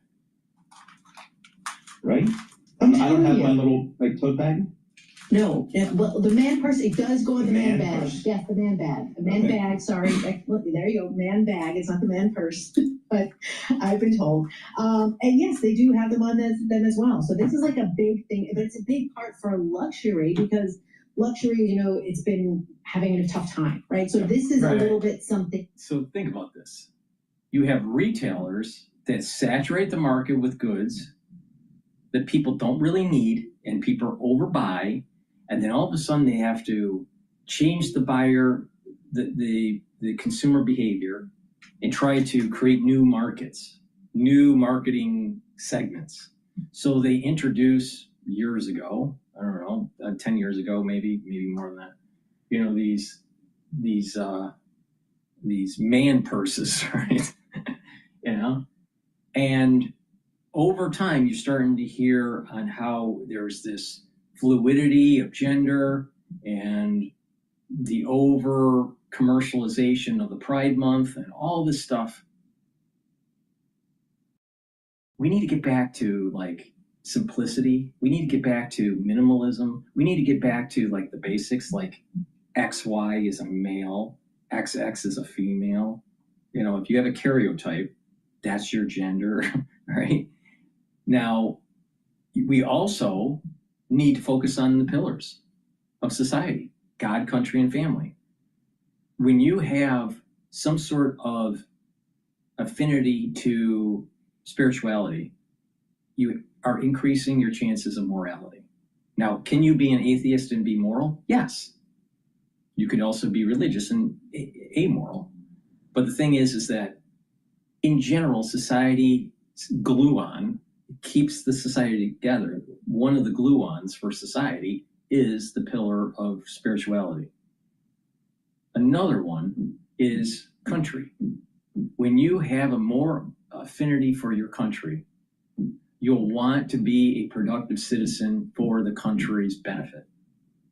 And you will not desecrate people that serve in the military, and you won't desecrate the flag.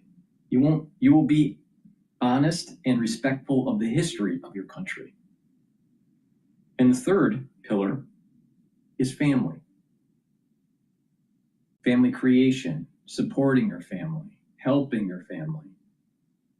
But when you have a society that demonizes God, demonizes the country, and wants nothing but abortions and, you know, single families, parents,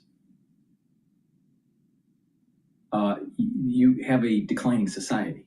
So we need to get back to the basics. Those are the basics, right? A good foundation for society, and stop worrying about the man purse. But retail wants to do it. They don't care. They don't care what the society, as long as they reach their revenue quota for the quarter, they don't care what they do to society. Unfortunately.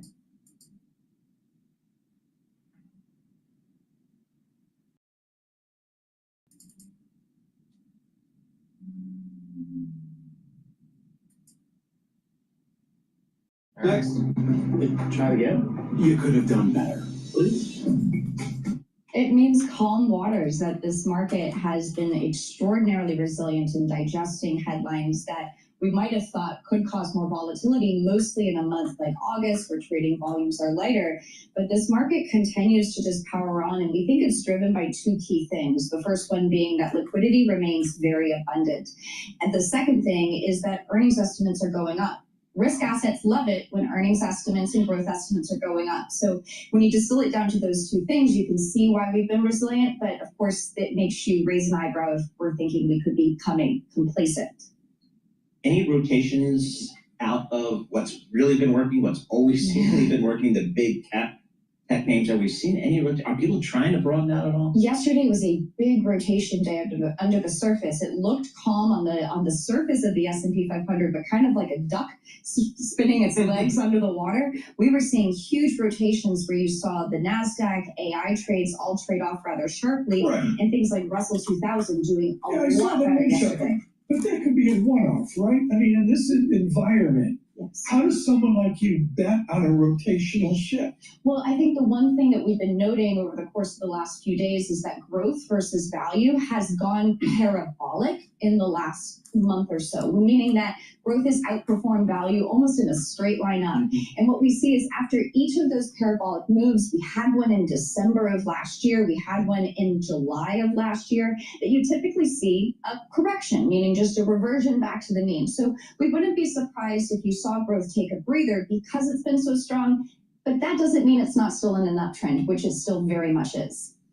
How much does this market need the Fed to cut? Do they need a gradual cut? Do they need something more aggressive? We've had talk of a 50 basis point cut kind of creep into the conversation, not just 25 in September? It's the why they're cutting, which is so important. If they're cutting because growth is much weaker than expected, or marking down forecasts, then doing a 50 basis point cut because the economy needs the stabilization, that's not good for markets. If they're cutting because they want to get to this idea of neutral, inflation has moderated, growth is slowish but still healthy, then that's a place where markets tend to celebrate. But it's two very different scenarios. I know you weren't listening to the show earlier, Kim, because you're out signing autographs, but the bottom line is, off the Besson interview with Jonathan Farrow yesterday, this idea of cutting rates massively has a massive ambiguity to it. I mean, on a microeconomic basis, it could cut either way. Well, there was a line down Lexington for the autographs, if you were wondering. The second one is that it really depends on where economic surprises go for the response to rate cuts. Last year, when the Fed cut rates by 100 basis points and the 10-year went up by 100 basis points, it's because economic surprises were going straight up. Data coming in better than expected, as well as GDP forecasts being revised higher. They were being revised higher by almost 70 basis points during those months. Do you have a clue what earnings are ending 9/30? JP Morgan will be 10/16, 10/17-ish. Technology will be November 1. Do you have any clue? How do you do it? Well, we're in the 270-ish range for 2025. We do know that earnings have continued to come in better than expected. Look at the second quarter, 11.8% growth versus the 4.9% that was expected going into the quarter. But then as you turn your eyes to 2026, there's about a $300 estimate for S&P 500 earnings. That includes not only an acceleration in the top line, but over 100 basis points of margin expansion. So there's some optimism that's already being contemplated. All righty. Having insurance isn't the same. Now, the 10-year Treasury is still trading at around 4.2%, a little bit above that. But if the Federal Reserve lowers rates, you're going to see a yield curve shift along the curve. Please go to my website, the-studio-reykjavik.com, and get the resveratrol. Resveratrol will soak up free radicals, help with the health of mitochondria, boost up your energy levels, get rid of senesced cells. It'll help with youthful gene expression. Super important for an anti-aging protocol. It stacks really well with a bunch of other supplements like C60 and ubiquinol and NAD+, Clarity Factor, even Myotrol. Now, let's talk about Myotrol. Myotrol is a supplement that you take to help to build muscle and to maintain muscle and help with your mitochondrial health. It has flavonoids, polyphenols, and lignans to help with that gene expression to build muscle. Do some resistance training, take the Myotrol, you'll build muscle. It stacks really well with gladiator barley to further enhance muscle growth. Now, when you turn age 40, you'll start to notice that to build muscle, it's harder. To maintain the muscle starts to become problematic for males and females. That's because when you get older, you are starting to methylate genes. And when you start to methylate your genes, you're turning the expression off, or you're reducing the amount of expression that's possible. So when you get older, this is the reason why it's harder to gain muscle. Well, if you follow my anti-aging protocol, what you're doing is you're slowing down the methylation process. And by slowing down the methylation process, your epigenetics is of a more youthful profile versus someone that doesn't follow an anti-aging protocol. So by reducing free radicals, by reducing inflammation, by revving up the health of your mitochondria and boosting up your energy levels, those are all very beneficial to slowing down the methylation process. If you're chronically sick, guess what? You methylate faster. If you are a person that is surrounded by toxins, you will methylate faster. So you need to view this in a holistic way. So proper diet, proper exercise, proper sleep, proper supplementation, stacking the supplements the right way, you're going to get the max benefit. So taking Myotrol is going to help you to build muscle and to maintain that muscle because it helps with the the gene expression. And if you slow down the aging process, you'll get further enhancements. Now, another thing that's really important to take when you're age 40 or older is vitamin B complex. Vitamin B complex, the first 4 B vitamins will help with the electron transport chain. That's where you get most of your ATP creation in your mitochondria. Also, B vitamins helps with cellular metabolism. So if you're increasing your metabolism, you're slowing down the aging of the cells and the tissues. When you get older, usually what will happen is that the mitochondrial health will go down, your cellular metabolism starts to go down, and it's a downward spiral. Well, if you rev up your cellular metabolism and the health of the mitochondria, you will have more ATP. In addition, vitamin B complex has B12. B12 is super important for many reasons, but one great reason is it helps to protect your nerves. Guess what? You're going to need that when you get older. So a great stack here is to take the resveratrol, the myotrol, and the vitamin B complex. Take them together. With the resveratrol, you're helping with the youthful gene expression. With the myotrol, you're helping to build muscle and maintain muscle through the gene expression. Make sure you do resistance training. And the B complex will help with your cellular metabolism and protect your neurons. So please go to my store, use discount 5, you get $5 off any order. If you spend $100 or more, you get a free gift until supplies last. Click the link that's in the description of this video and all my videos. It'll get you to my website. It's the-studio-reykjavik.com. Help support the work I do. I do these videos for free. I'm trying to teach people on how to improve their health. And not only that, my perspective on what's going on in the markets. Now, what's interesting today in natural gas is that inventories are higher than expected. So there was a sell-off at approximately, the sell-off started at approximately 10 o'clock, 10:30. Intraday trading was at 2.8 for natural gas. And then it bottomed out at about 10:45 at 2.78 and mean reverted back. So inventories for natural gas are a little bit higher. I think also the suppressed price of natural gas is related to the suppressed price in the oil market.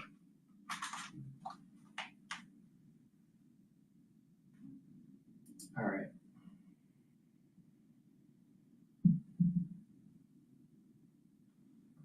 Let's listen to CNBC.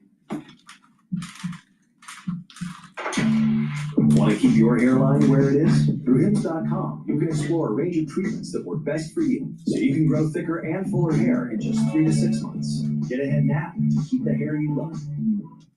We start off with that big call from the Treasury Secretary. In an interview this morning, Scott Bessent telling Bloomberg that the Fed should cut rates by 50 basis points next month, and that ultimately rates should be 150 to 175 basis points lower than they are right now.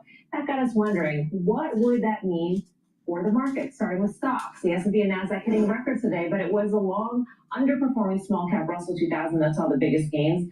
To out-of-favor groups and sectors rebound, if rates drop, I think we would all agree that equities would probably rally. Where would the rally be most pronounced? Well, you're seeing it in the small caps, no question about it, and I think Karen's spoken about this as well. I'll say this, we talked about it last night. It was this time last year that the market started pricing in 6 rate cuts for 2025, and the market, through the lens of the S&P, was significantly lower. So the market has rallied. Now we're starting to talk about more rate cuts. Personally, I think it's all priced in, but quickly, I find it fascinating and listening to Treasury Secretary Bessent talk about the reasons for these rate cuts are the softening job market, which, you know what? Maybe it is a softening job market. With that said, what we heard from the administration last week was those revisions were rigged and it was a political hit job. So you can't, my point is you really can't have it both ways. Either the job market is softening and the revisions are legit, or the revisions weren't legit and the job market is robust. So pick a side, I guess, is my point. I agree with that. Yeah, so I agree with you, agree with me on the small cap, which that's not news, right? But to the extent that there is borrowing there that is fixed, that could be set lower, that's huge. I think anyone with a not great balance sheet Also, if you look at who is really getting hurt by higher rates, which is some of the commercial real estate, right? We've got a lot of paper coming due. To the extent that that could be cheaper, that would be a good place to rally. But also, it's just math, and then discounted cash flow. If you're using a lower rate, you get a higher multiple, higher stocks. Yeah, the fact that the stock market in certain sectors has run ahead of that, and you guys just mentioned the Russell 2000 small caps. Look at home builders today. I mean, huge. Like, just the fact that they are already kind of going in there and taking that performance, whether it happens or not, is a very odd thing to me. I get the reflex sort of reaction to some degree. I think a lot of investors are looking to play catch up in some areas that they think have been kind of suppressed because of the high rates. Yeah. But then you think about it this way, okay? Like last year at this time, the same debate was happening about the labor market. And, I think the Fed at that point was probably a bit more confident that with 3.2% CPI, I think that was the July number or so at this point, that it was going down in the direction that they wanted it to go down. The market was not pricing in a trade war at that point, right? And you had unemployment that was below 4%. And right now we're at 4.2%, right? And then GDP growth, the first half of 2024, was basically 1.25%. Well, that's where we were this year. So for all intents and purposes, the big change right here is that unemployment's going the wrong way, part of this dual mandate, and now inflation, part of the dual mandate, is probably not going much lower that quick. And so I just think about this from a growth perspective.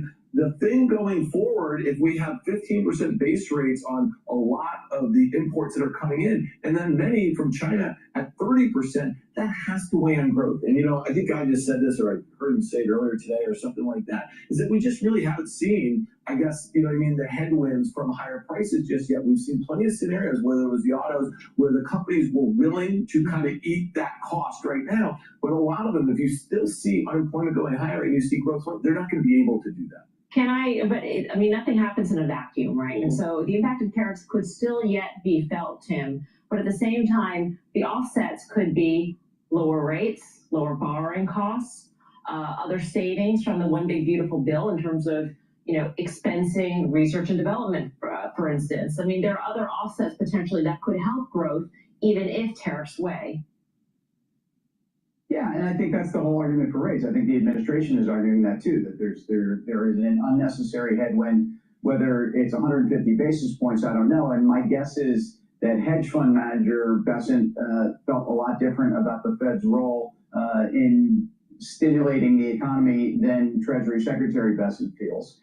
I also think the conversation we often have on the desk, we had a bit of it last night, which is that we don't know what the long end's going to do. We know that on the short end, that really does help those folks that are pinned to short-term borrowing and those dynamics that really are moving. The yield curve has steepened.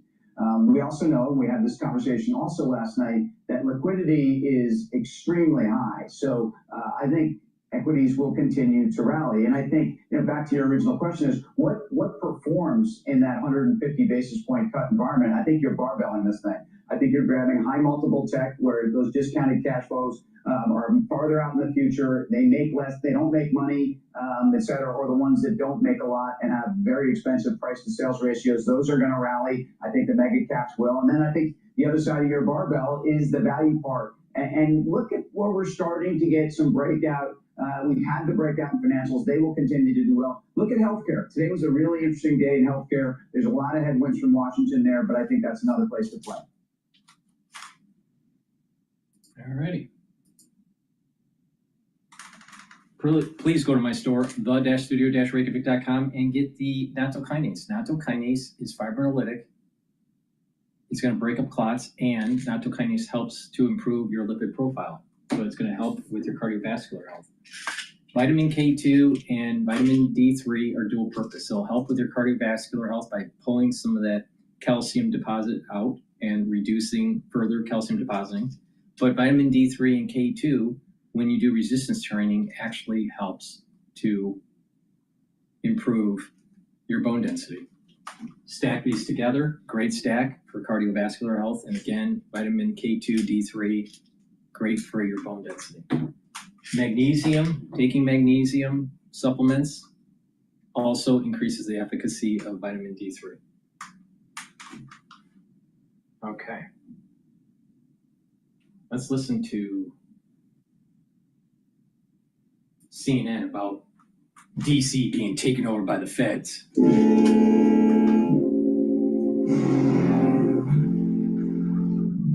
Sound. It might not be the first thing you think of. The federal law enforcement is out again here in Washington, D.C. This comes after President Trump's decision to federalize the police force in Washington, D.C. But this is already causing some community outrage. Watch.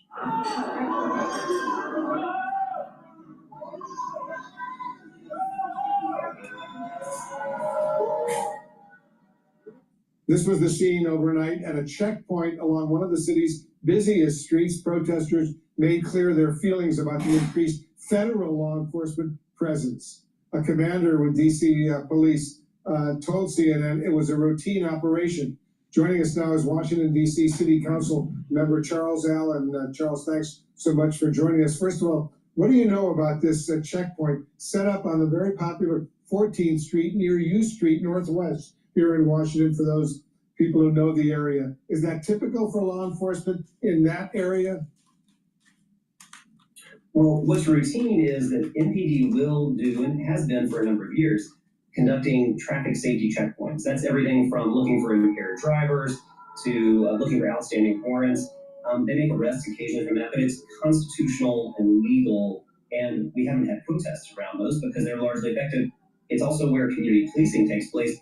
MPD will even look to check and make sure someone's car seat is installed correctly. So those have been standard for the last several years. They've had good effect around getting at dangerous drivers. What's different is now you've got all these federal law enforcement folks.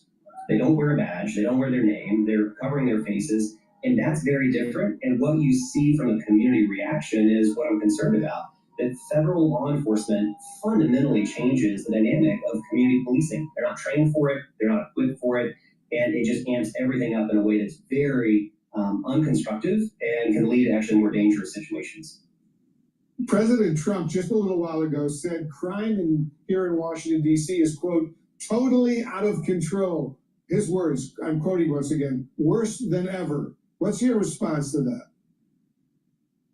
Well, we need to be able to call out the lie where it is. And that's just simply not true. He continues to say it, but it is not true. He's painted this dystopian vision, and it just doesn't track with the facts on the ground. Over the last 2 years, we have driven crime down by about 50% of violent crime. Now, listen, everybody will be the first to say any crime is one too many, and so we still have work to do. We still have progress, but that happens best with the coordination between the mayor, the council, the community, MPD, because that's what's gained and had to gain over the last several years. The federal law enforcement aspect, putting military members on the streets of our city, does not make us safer. Has the administration been communicative with local officials like yourself about its strategy here? Oh, I don't know if there really is a strategy. There's been no word from the administrations, myself. When I talk to members of the council, we're not hearing anything. And I think that's part of the problem. It's even created chaos and disorder even within MPD, where command staff and officers on the ground aren't quite sure who's calling the shots, what is the strategy. So there's a lot of bluster that we'll see from behind a podium or in front of a camera from the administration, but we're not seeing an actual coordinated strategy or, frankly, the willingness to come in as partners. And that's the problem, because there are a number of ways the federal government could come in as a partner, and that could actually be a good thing, but we're not seeing that. I want to play something for you, Councilman, and get your response on the other side. Listen and watch this. And then he took a Subway sandwich about this big and took it and threw it at the officer. He thought it was funny. Well, he doesn't think it's funny today because we charged him with a felony, assault on a police officer. And we're going to back the police to the hilt. So there, stick your Subway sandwich somewhere else.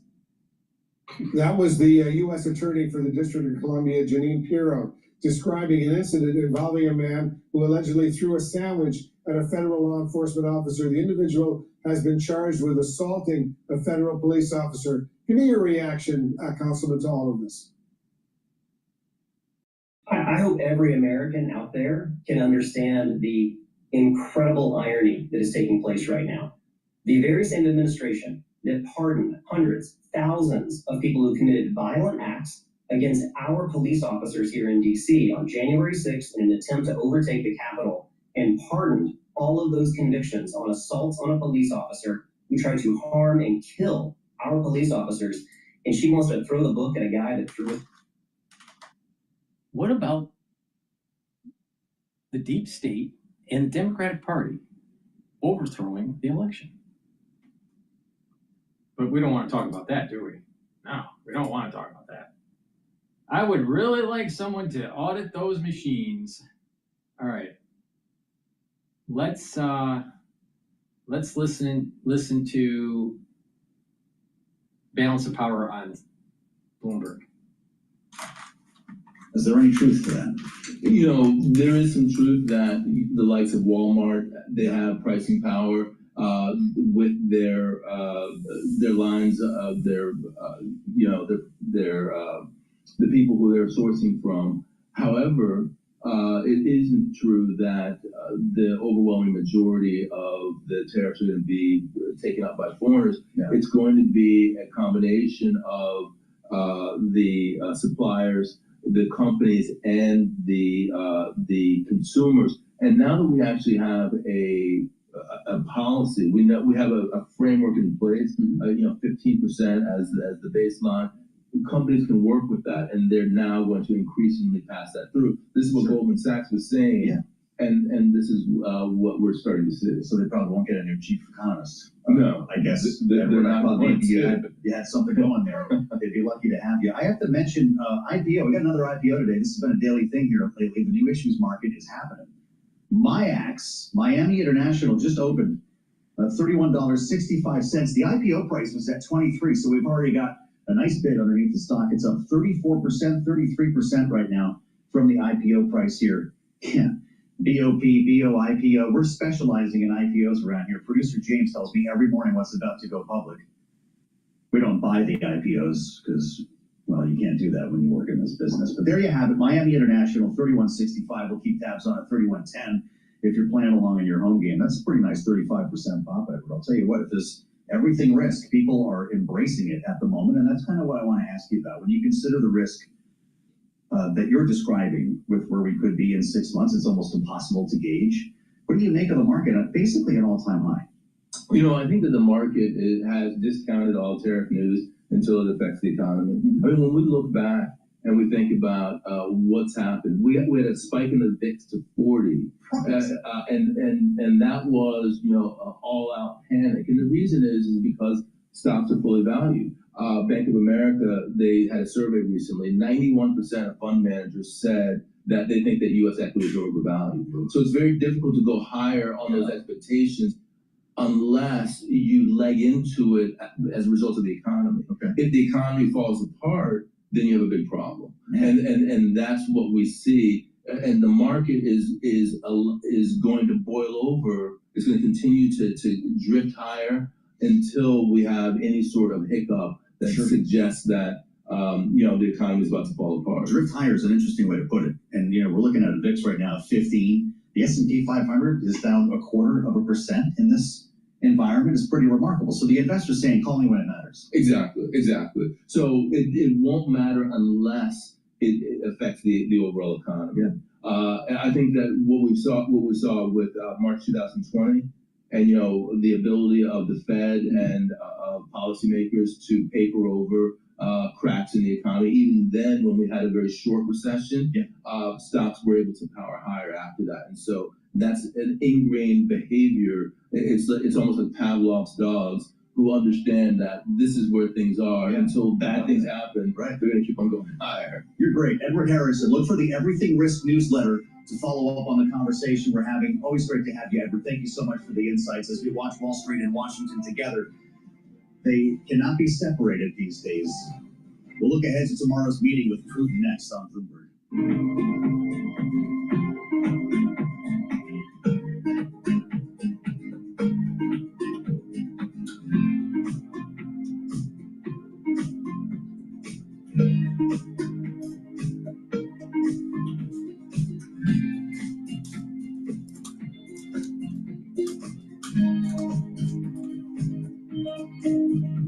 Please go to my store at the-studio-reykjavik.com and get the C60. C60, you can get it in avocado oil, MCT coconut oil, or extra virgin olive oil.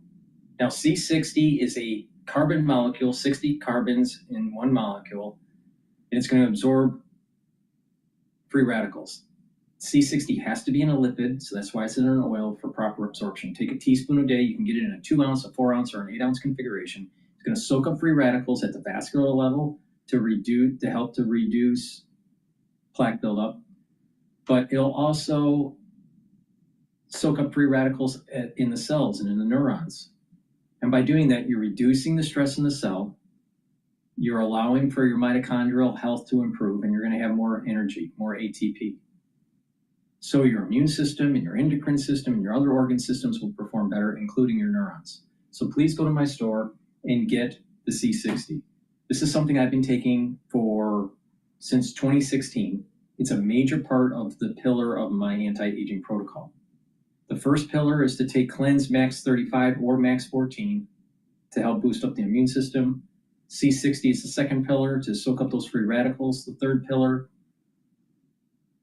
consists of turmeric, ashwagandha, and lignans to bring down inflammation.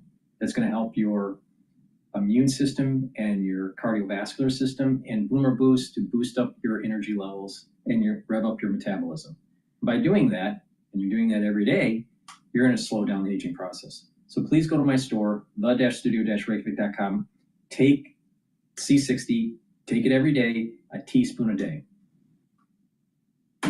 Use discount 5 and you have $5 off any order. If you spend $100 or more, you get a free gift until supplies last.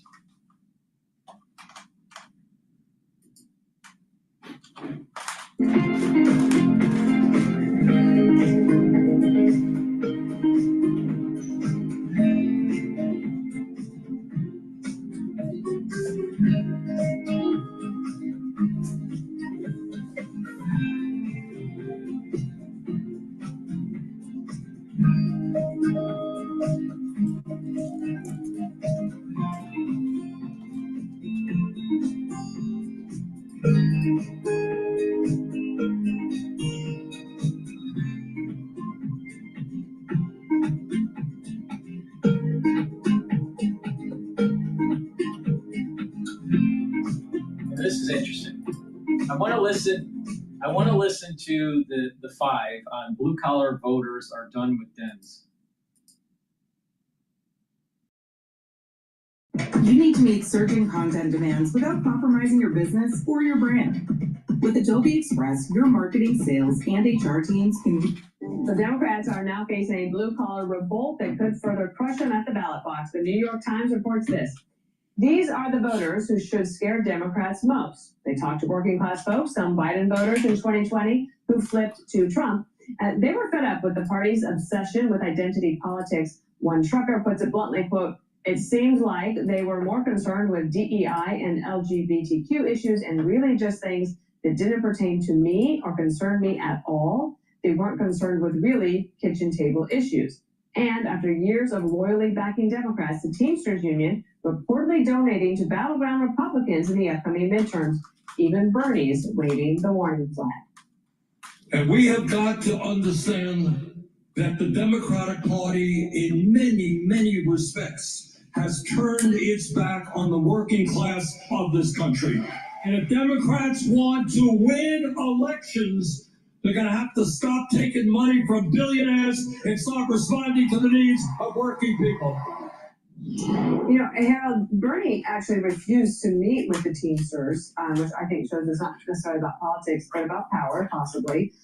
And this divide between the Democrats and working class voters could get worse if Mamdani wins, because his biggest supporters are affluent white liberals and not the working class. Well, a couple things.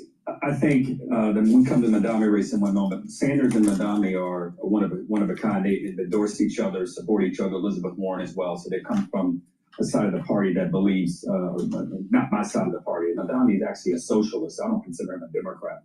In my lifetime, there have been 2 major realignments of the political party system. One was in '92 when Bill Clinton won. Democrats had not won in a while. He had a different message. He was different on some of the social issues, including capital punishment. He was even different a little bit on the abortion issue. He was against late-term abortions. In my lifetime, I'm 55, the first time a national Democrat had spoken like that. He then gets to office 2 years, 4 years later, 5 years later. The first time the government had been balanced, the budget had been balanced at federal level in 30 years. It still hasn't been balanced since. And in 2016, President Trump, what he was able to do in upending the way working class voters thought about the Republican Party, in the way even minority groups, which have traditionally gone for Democrats, how they thought about the Republican Party. As we sit here today, Democrats still haven't gotten the right message. They seem to be more cathartic than strategic in their thinking about how to go forward. Wouldn't it be nice if we actually offered ideas? I had some time one Saturday, I listened to an interview that Bernie Sanders had. I watched some of his rally in West Virginia. I was clearly didn't have a lot to do for a little bit on Saturday. But it was interesting because I listened, and a lot of the things he said I agreed with in terms of his diagnosing of the challenges. But his answers, he didn't really seem to have any answers. A lot of it, when it came time, I thought he'd give answers, he just criticized President Trump. I thought to myself, wouldn't it be great if Democrats would encourage the administration to provide, since they want to shut the Department of Education, say instead of doing that, let's provide more funding for cities and states that are doing reform things, innovative things. You talked about some of the things in the past, and including the state of Mississippi, which is doing remarkable things around K through 12 education. Cities that are doing things in the charter school space, even in the voucher space that's working. Let's reward those things that are working. Two, the biggest challenge, one of the reasons that Madami's doing well here in New York, is that he's talking about affordability and housing affordability. Why not give first-time home buyers who qualify, who are actually eligible, who have the income, give them bigger down payment assistance, and let's give them bigger tax breaks to be able to own a home. President Trump said no taxes on tips and overtime. I kind of like that instinct, but the real thing ought to be to help everybody that's earning $70,000, $80,000, $90,000 a year, a little less. The first $50,000 of income should be tax-free for every American. That's what Democrats ought to be offering. The only way we're going to get back this group of voters and make this thing more competitive and have a chance to win again is if we stop attacking Trump and start addressing and listening to voters. It's a very simple thing. It's happened for now. We'll celebrate 250 years next year. Every politician that's ever won has actually listened to voters and tried to respond to their needs and aspirations. And we're not doing a good job of that right now. Joy, I'm often reminded of this one time in 2015 or 16, right around when President Trump was running, he had a rally. And he says, this country is dying because of political correctness. And he gets this huge standing ovation. And it was one of those times where I thought, that he's tapping into something that has played out even to this day, to the point that now you have corporations relieved that they can get rid of their DEI programs. And universities are finally being brought back to some common sense. And I do think that that whole DEI woke agenda really did alienate workers in addition to the economics. Sure it did. Yeah, I mean, you think about when you get in your car, you just need to put your location in the trip planner. It recommends where you need to stop, for how long, park, plug in, and you can go. Sure it did. Yeah, I mean, you think about blue collar workers. When I hear that, I guess I think about like Midwesterners that are diehard, dyed-in-the-wool union workers, conservative in their home, and have supported Democrat candidates over the years because of the Democrats' strong stranglehold on unions. And I think that's one of the places where President Trump has really flipped the script. I mean, when you look at Democrats from policy, not just from the things they say, but from their policy, they've abandoned the assembly line for the disability line. They've abandoned those struggling to get ahead in life for those that are unwilling to get in line to begin with. They've abandoned Americans and imported their own voters. I mean, those are the policies they've supported, at least over the last 10 years. What is so ironic about all of this is Democrats still hold on to this idea that you can use your identity to connect to voters. I mean, you look at Scranton Joe, Mandami comes in and he talks about all these things. And he doesn't really want you to know too much about his past or how he gets his rent. Donald Trump is a billionaire, Ivy educated from Manhattan, and he connects with people in these small towns, not because he uses his past or his background or his identity, but because he says the things they want to hear and does the things they want done. It really is that simple. It is simple. And I don't know why they won't, much like Harold, I don't know why Democrats want to take up some of those. In the last 4 years, we talked a lot about the Democrats pushing forward on student loan forgiveness and climate change. And those were two main issues, I think, that alienated them from their workers. I'm glad you brought that up, Dana. You know why? Because when you say blue collar, we think, who do you mean? It's more about who you aren't. When you look at the Democrat Party, you don't see blue collar. you see the polar opposite, this ghastly experiment of identity extremism, luxury beliefs held together with rage speak and victimhood. Blue collar, it's not non-binary, trans, screaming about, the evils of white privilege and Gaza politics. They aren't blue collar, not spending their afternoons on TikTok or smoking weed at the park, demanding others to pay for their college loans. They work for a living, they raise families. When you look at it, it's funny. That's where the whole union thing seems so glaringly weird. Like, how is the union still there? Why are they still there? There's not a single issue that the Dems champion that resonates with, I'm going to say it, normal people. Party was hijacked by an unhinged, marginal, and mentally ill activist class, friendless activists who see in their social media footprint power and status, nothing blue collar, nothing real about them. And now you have, I think Trump is somehow approaching the unions in a way that says it's okay to come here, the water's warm, get away from these weirdos. They're not good for you. They don't care about you. And I've said it a million times, and I think, Harold, one day you're going to agree with me. I think that identity politics has done more to destroy the Democrat Party than anything, because it reversed what we were about, the melting pot, which was about stressing unity over differences. And identity politics went the opposite direction. It leaned into the very thing that we were trying to escape, which was tribalism. Tribes against tribes ended violence. And so what we did was we pitted groups against each other into some zero-sum game, and you basically get like a political cannibalism, where if I'm not high on this pyramid, I'm talking too much pyramid of being aggrieved, then you are, and you can't share. I'm going to shut up. I don't know why you provoked my name. I don't disagree with you. I think identity I was politics. just trying to get a rise out of you, Harold. Let's give you the last word, Emily. I know, it was so telling. So the Teamsters General President, Sean O'Brien, he said that Bernie Sanders stopped talking to him.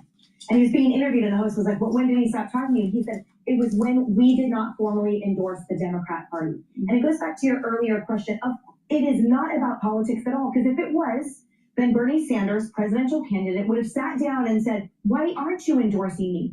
He cold-shouldered him because he took it personally, and it was about power. And that kind of hubris is what the Democrats have been to the table, which is an expectation. Oh, we are the automatic labor coalition.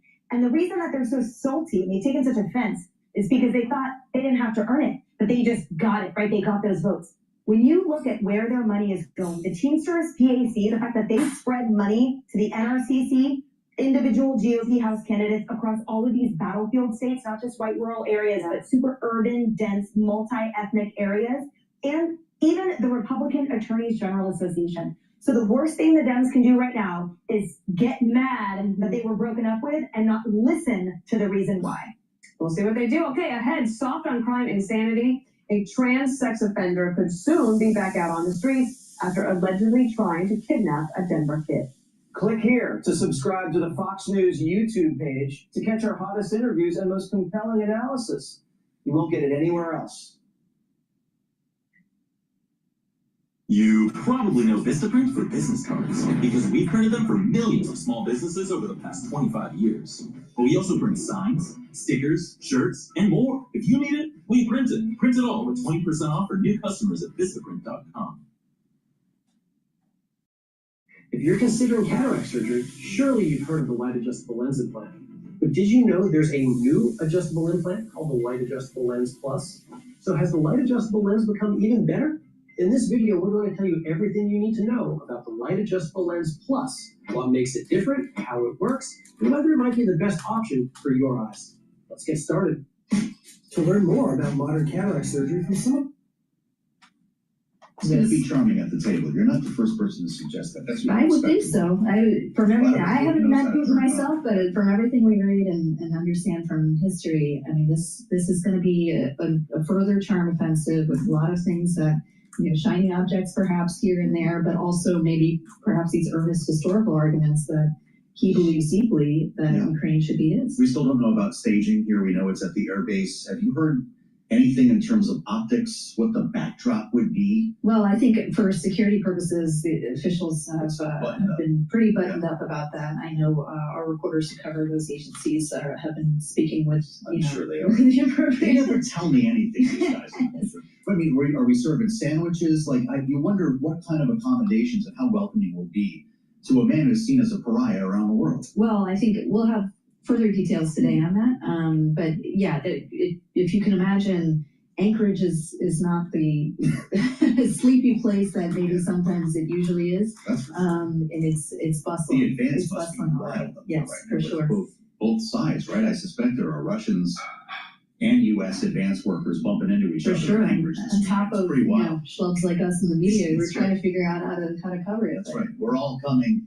We're going to have special coverage. I'll remind everybody tomorrow's going to be a long day tomorrow. And we could find ourselves here on Bloomberg Radio at 10, 11 o'clock at night by the time. Did I just say that out loud? By the time this is done, because that's what we're here for. And this is about as important as it gets. Michelle Gianrisco, always love having you on. Thank you. Great to be And we'll be here. looking for Michelle's reporting and editing, of course, as this all unfolds here on Bloomberg. We'll assemble our panel next. Rick Davis and Jeannie Shanzano are with us here on the Thursday edition of Balance of Power. I'm glad you're with us too on Bloomberg Radio, satellite radio channel 121. Get us up on YouTube because the president will be speaking, well, they tell us at least a half an hour from now, 1 p.m., delivering remarks from the Oval. Search Bloomberg Business News Live. I'll meet you on YouTube. Stay with us right here on Bloomberg.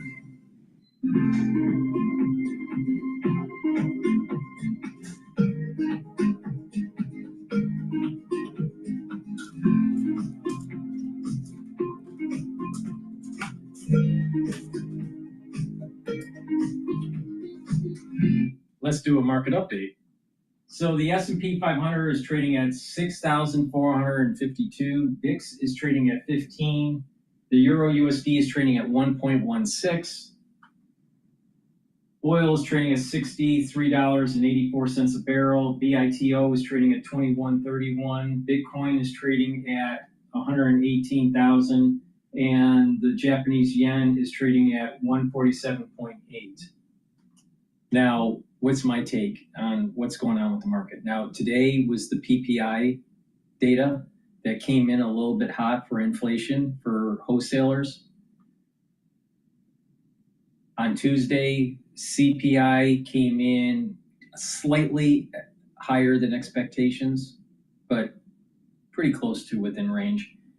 It's projected that inflation is going to be anywhere from 3.1 to 3.3 annualized. So that's above the 2% target. Probably the Federal Reserve should not lower rates because of that data. But the question is, will the demand from consumers shift downward? If it does, then the Federal Reserve probably will need to lower rates. Now, I'm concerned that if they lower rates too quickly, that it will be inflationary. I take the stance that if you have unemployment below normal and you have inflation above target and you lower rates, that's inflationary. That's the monetary policy theory that I hold. But what I think will happen will be that the Federal Reserve will lower rates by a quarter point this year, and that will be an accelerant to increase equities. Now, there's been a little bit of an undulation in natural gas. It's trading at 2.8 right now. It's trading below the $3 mark. I think primarily due to two reasons. One, there is an increase in inventories of natural gas that came out today. Two, I think Trump is actually talking to the Saudis to actually lower energy. And that way it hurts Putin in terms of funding his war, because Putin is selling oil to the Chinese and to the Indians, to India. So I think that there's a purposeful suppression of price in the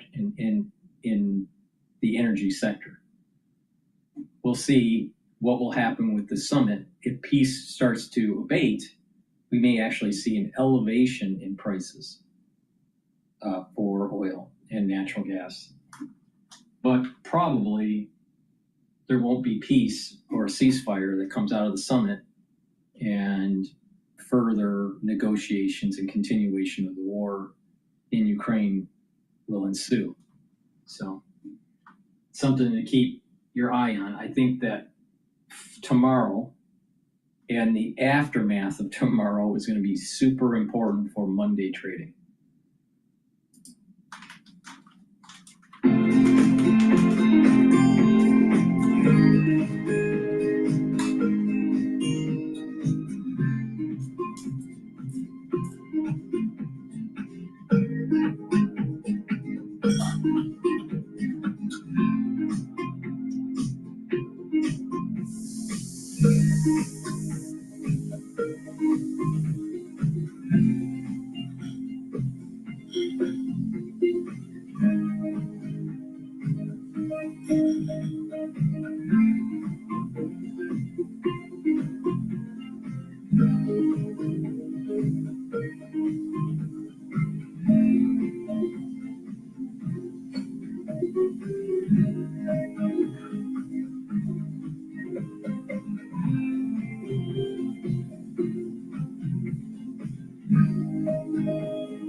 It's 12:40 on Wall Street. We do check markets all day long here at Bloomberg. A record-breaking run in stocks is taking a breather today after a pickup in inflation. The S&P's down 15 at 64.50. Still close to a record, down today by 0.2%. The Dow lower by 203, down 0.4%, while NASDAQ is down 38. For NASDAQ, a decline right now of 0.2%. On a down day for the rest of the market, the Bloomberg Mag 7 Index is pushing higher, up by about 0.3%. 10-year at 4.28%, with the 2-year currently yielding 3.73%. Gold down $22 the ounce, 33.33 the ounce, down 0.7%. West Texas Intermediate crude up 1.9%, 63.82 a barrel on WTI. And Bitcoin now down 4.2%, selling off at 117,846. Wholesale inflation up the most in 3 years last month. That's got investors dialing back bets on a rate cut next month. Producer prices in July rose 3.3% from a year ago. Economists surveyed by Bloomberg were looking for 2.5%. Neela Richardson is chief economist at ADP and a Bloomberg contributor. This inflation surprise is something that should be considered with a whole bunch of other data that was leading up to this point, showing no smoking gun when it came to tariffs and inflation. So the big picture is it's an economy that continues to perform. It's just not as dynamic as we're used to seeing. ADP chief economist Neela Richardson. Costco Wholesale has decided not to dispense the abortion pill, mifepristone, at its more than 500 pharmacy locations. A decision hailed by a group of faith-based activists who urged the retailer to avoid selling the drug. Costco shares, they're up today by about 0.7%. First day of trading for the exchange operator Miami International, MIAX on the ticker, up now by 32%. For on-demand news, 24 hours a day, subscribe to Bloomberg News now wherever you get your podcasts. I'm Charlie Pellet. That's the Bloomberg Business Flash. Back we go to Washington once again. Your host, there he is, Joe Mack.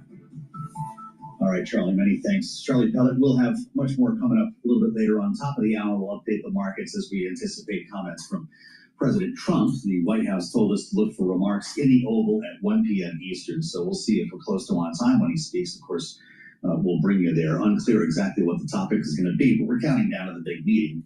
He may well be in Alaska by this time tomorrow, as the president plans to fly away early tomorrow morning to meet with Vladimir Putin in Anchorage. And I want to point you to a conversation I'm really looking forward to in our second hour, also at 1 p.m., because, well, I guess that event will probably start a little late. We're going to talk to the governor of Alaska, back with us on Balance of Power. We've got a thing going here.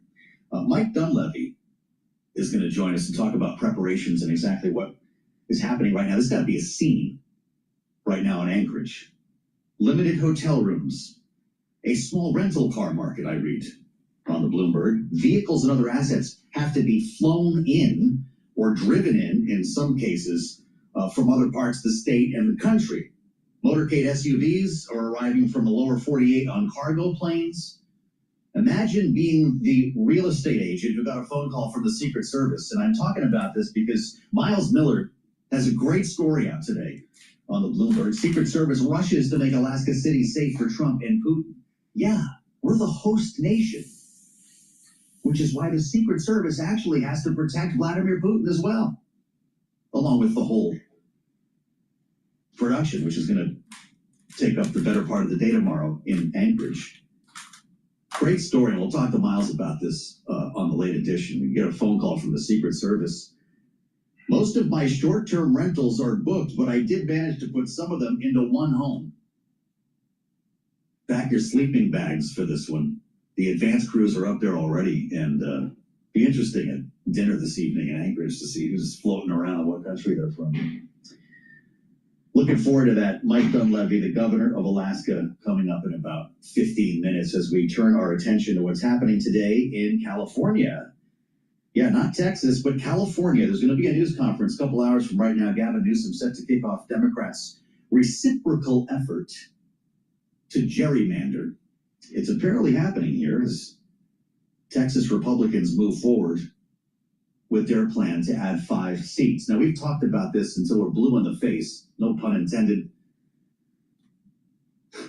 with our political panel. I think we've talked about redistricting every single day here for the last 2 weeks, right? We're going to do this again right now because as California gets involved, the cycle begins. Some think it would be a spin cycle that involves maybe even up to a half a dozen states.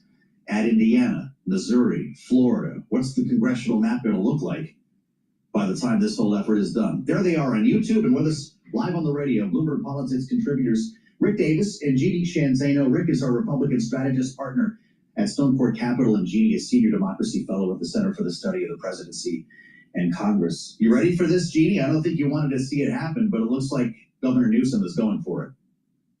He absolutely is. And, you know, I have to say, as a political scientist, there's nothing we like more than talking about the boring old issues of redistricting. So I've been in my glory the last few weeks. Thanks so much to Governor Abbott and President Trump. Yeah, he's going to go for it, despite the fact that we've seen polls which suggest that it is widely unpopular. And that's something I don't think any of us are surprised by. People don't trust politicians. They certainly don't want them drawing districts. For Californians, twice now they voted for an independent commission. Quite frankly, I was surprised the numbers weren't even higher against it. And yet, when you look at and talk to people in focus groups and elsewhere about whether they should do this because the Republicans are doing it in Texas, they sort of shrug and say, this is like an arms race. One does it, the other has to do it. So it's going to be interesting to see what voters feel about this in the end if California goes forward with it. It's interesting because apparently California doesn't really want to go forward with it. This new poll that I'm reading about here is Citron Center poll in Politico today. Rick Davis shows voters in California prefer keeping an independent line drawing panel to determine the state's House seats by nearly a 2-to-1 margin. Is this a mistake for Newsom?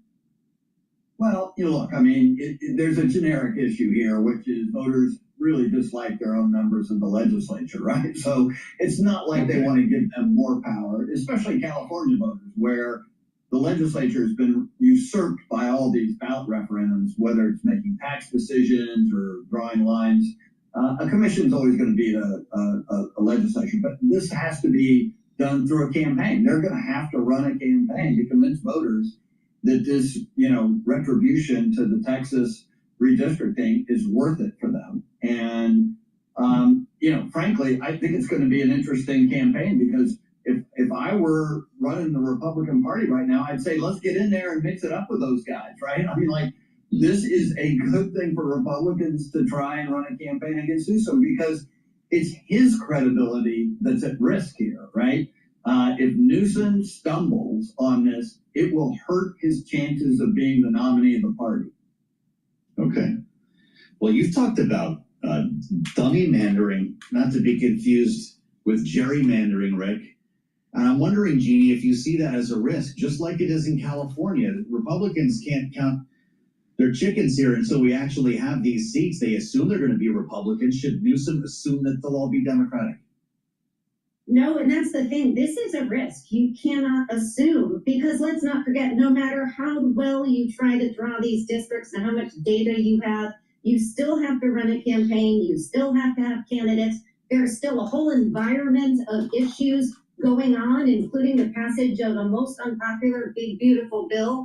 And so, you know, we look in Texas and we see that Republicans are banking on the fact that Donald Trump will do as well there as he did in 2024. But you look back just one cycle earlier in 2020, Joe Biden won many of those districts, and Trump, the ones he did win, he won by a lesser margin. Same thing goes on the other side with California. So this is full of risk. You know, they are trying to play this game. I think they might be better off putting, redistricting aside and focusing on passing bills that are popular and putting up candidates and running campaigns that are well-funded and popular. So it can be seen as a waste of money if you look at it from that perspective. It's been quite an exercise watching Gavin Newsom on Twitter this week, Rick, the last couple of days, including, just one today, right after we woke up this morning, we saw this one. Your favorite governor, Gavin Christopher Newsom, he's writing all of these as if Trump was writing them, and they're in all caps. Offered the best, most amazing deal in history. Stop rigging Texas maps, and California won't make ours more beautiful. Sadly, but no surprise, Donald was too weak in Perren's little hands to even write me back. What's going on with the Gavin Newsom experiment, Rick Davis? You've run presidential campaigns. Is that all this is about? Look, it's all part of the Gavin Newsom campaign for president in 2028. Yeah. It's a dangerous game. Donald Trump has a history and a personality that can sustain this kind of demeaning of people. He's proven it over time. When Republicans were running against him in 2016, some of them tried the same thing, and it was a disaster for them. And so I think there's a big caution sign out there for Gavin Newsom.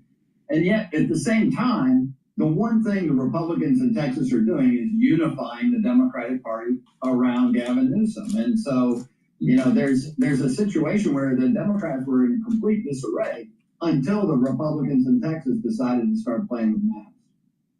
Mm-hmm. How does this hit you, Jeannie, this kind of talk? They're funny. As many know, he said in a different tweet, Donald Taco Trump, author of Art of the Deal, a book he should return to the library, just missed the best deal in history. He always chickens out. Tariffs, China, but even a chicken should know a good deal when he sees one. Is he making you laugh? Is he making you take him seriously as a presidential hopeful? Yeah, that one was to me a bit cringy. I know I'm not the audience for it, but I think there's a danger for Gavin Newsom, and Rick just talked about it, and I would just add that people want authenticity. And if this doesn't come off as authentic, and certainly just look back at our current Secretary of State, Marco Rubio tried this in 2016, not authentic at all. You need to be who you are. That is what people want.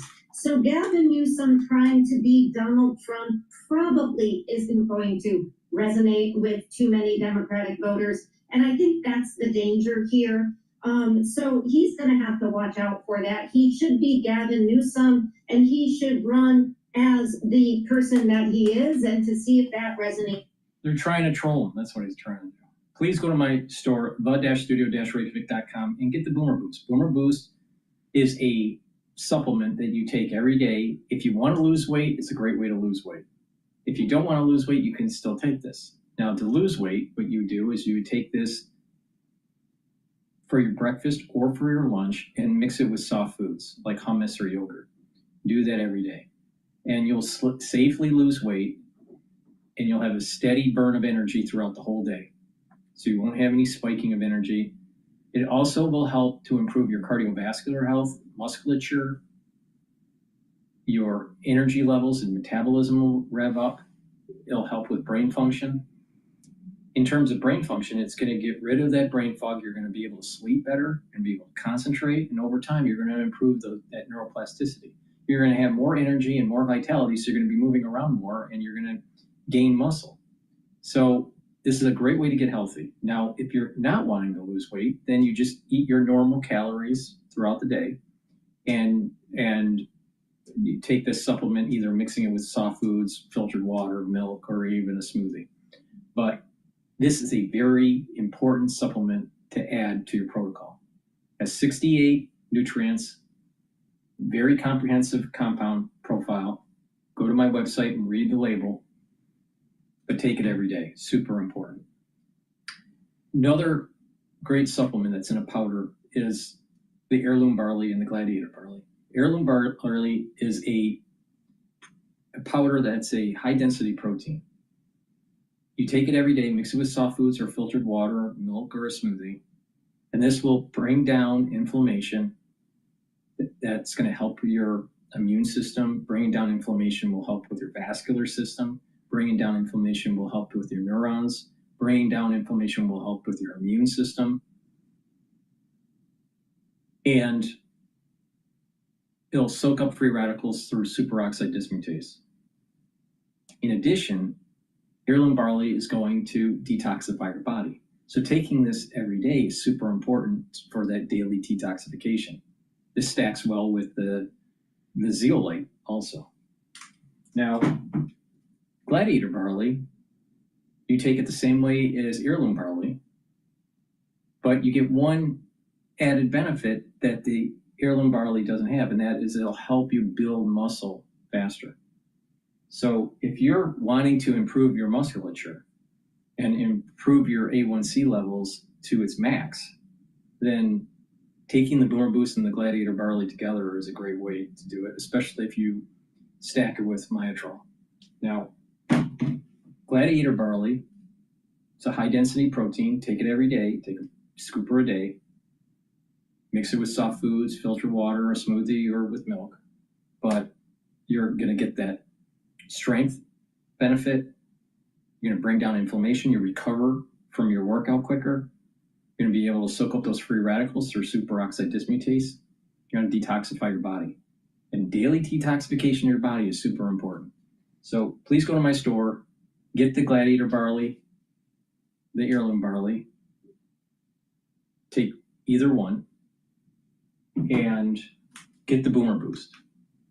So, and stack it to get the max benefits. Stack the Boomer Boost with the Gladiator Barley or the Boomer Boost with the heirloom barley. Or you can take them separately. It's up to you, all right? But please go to my store, the-studio-reykjavik.com. Get the great supplements I offer. Use discount 5, get $5 off any order. If you spend $100 or more, you get a free gift until supplies last. Thank you for listening, and have a nice day.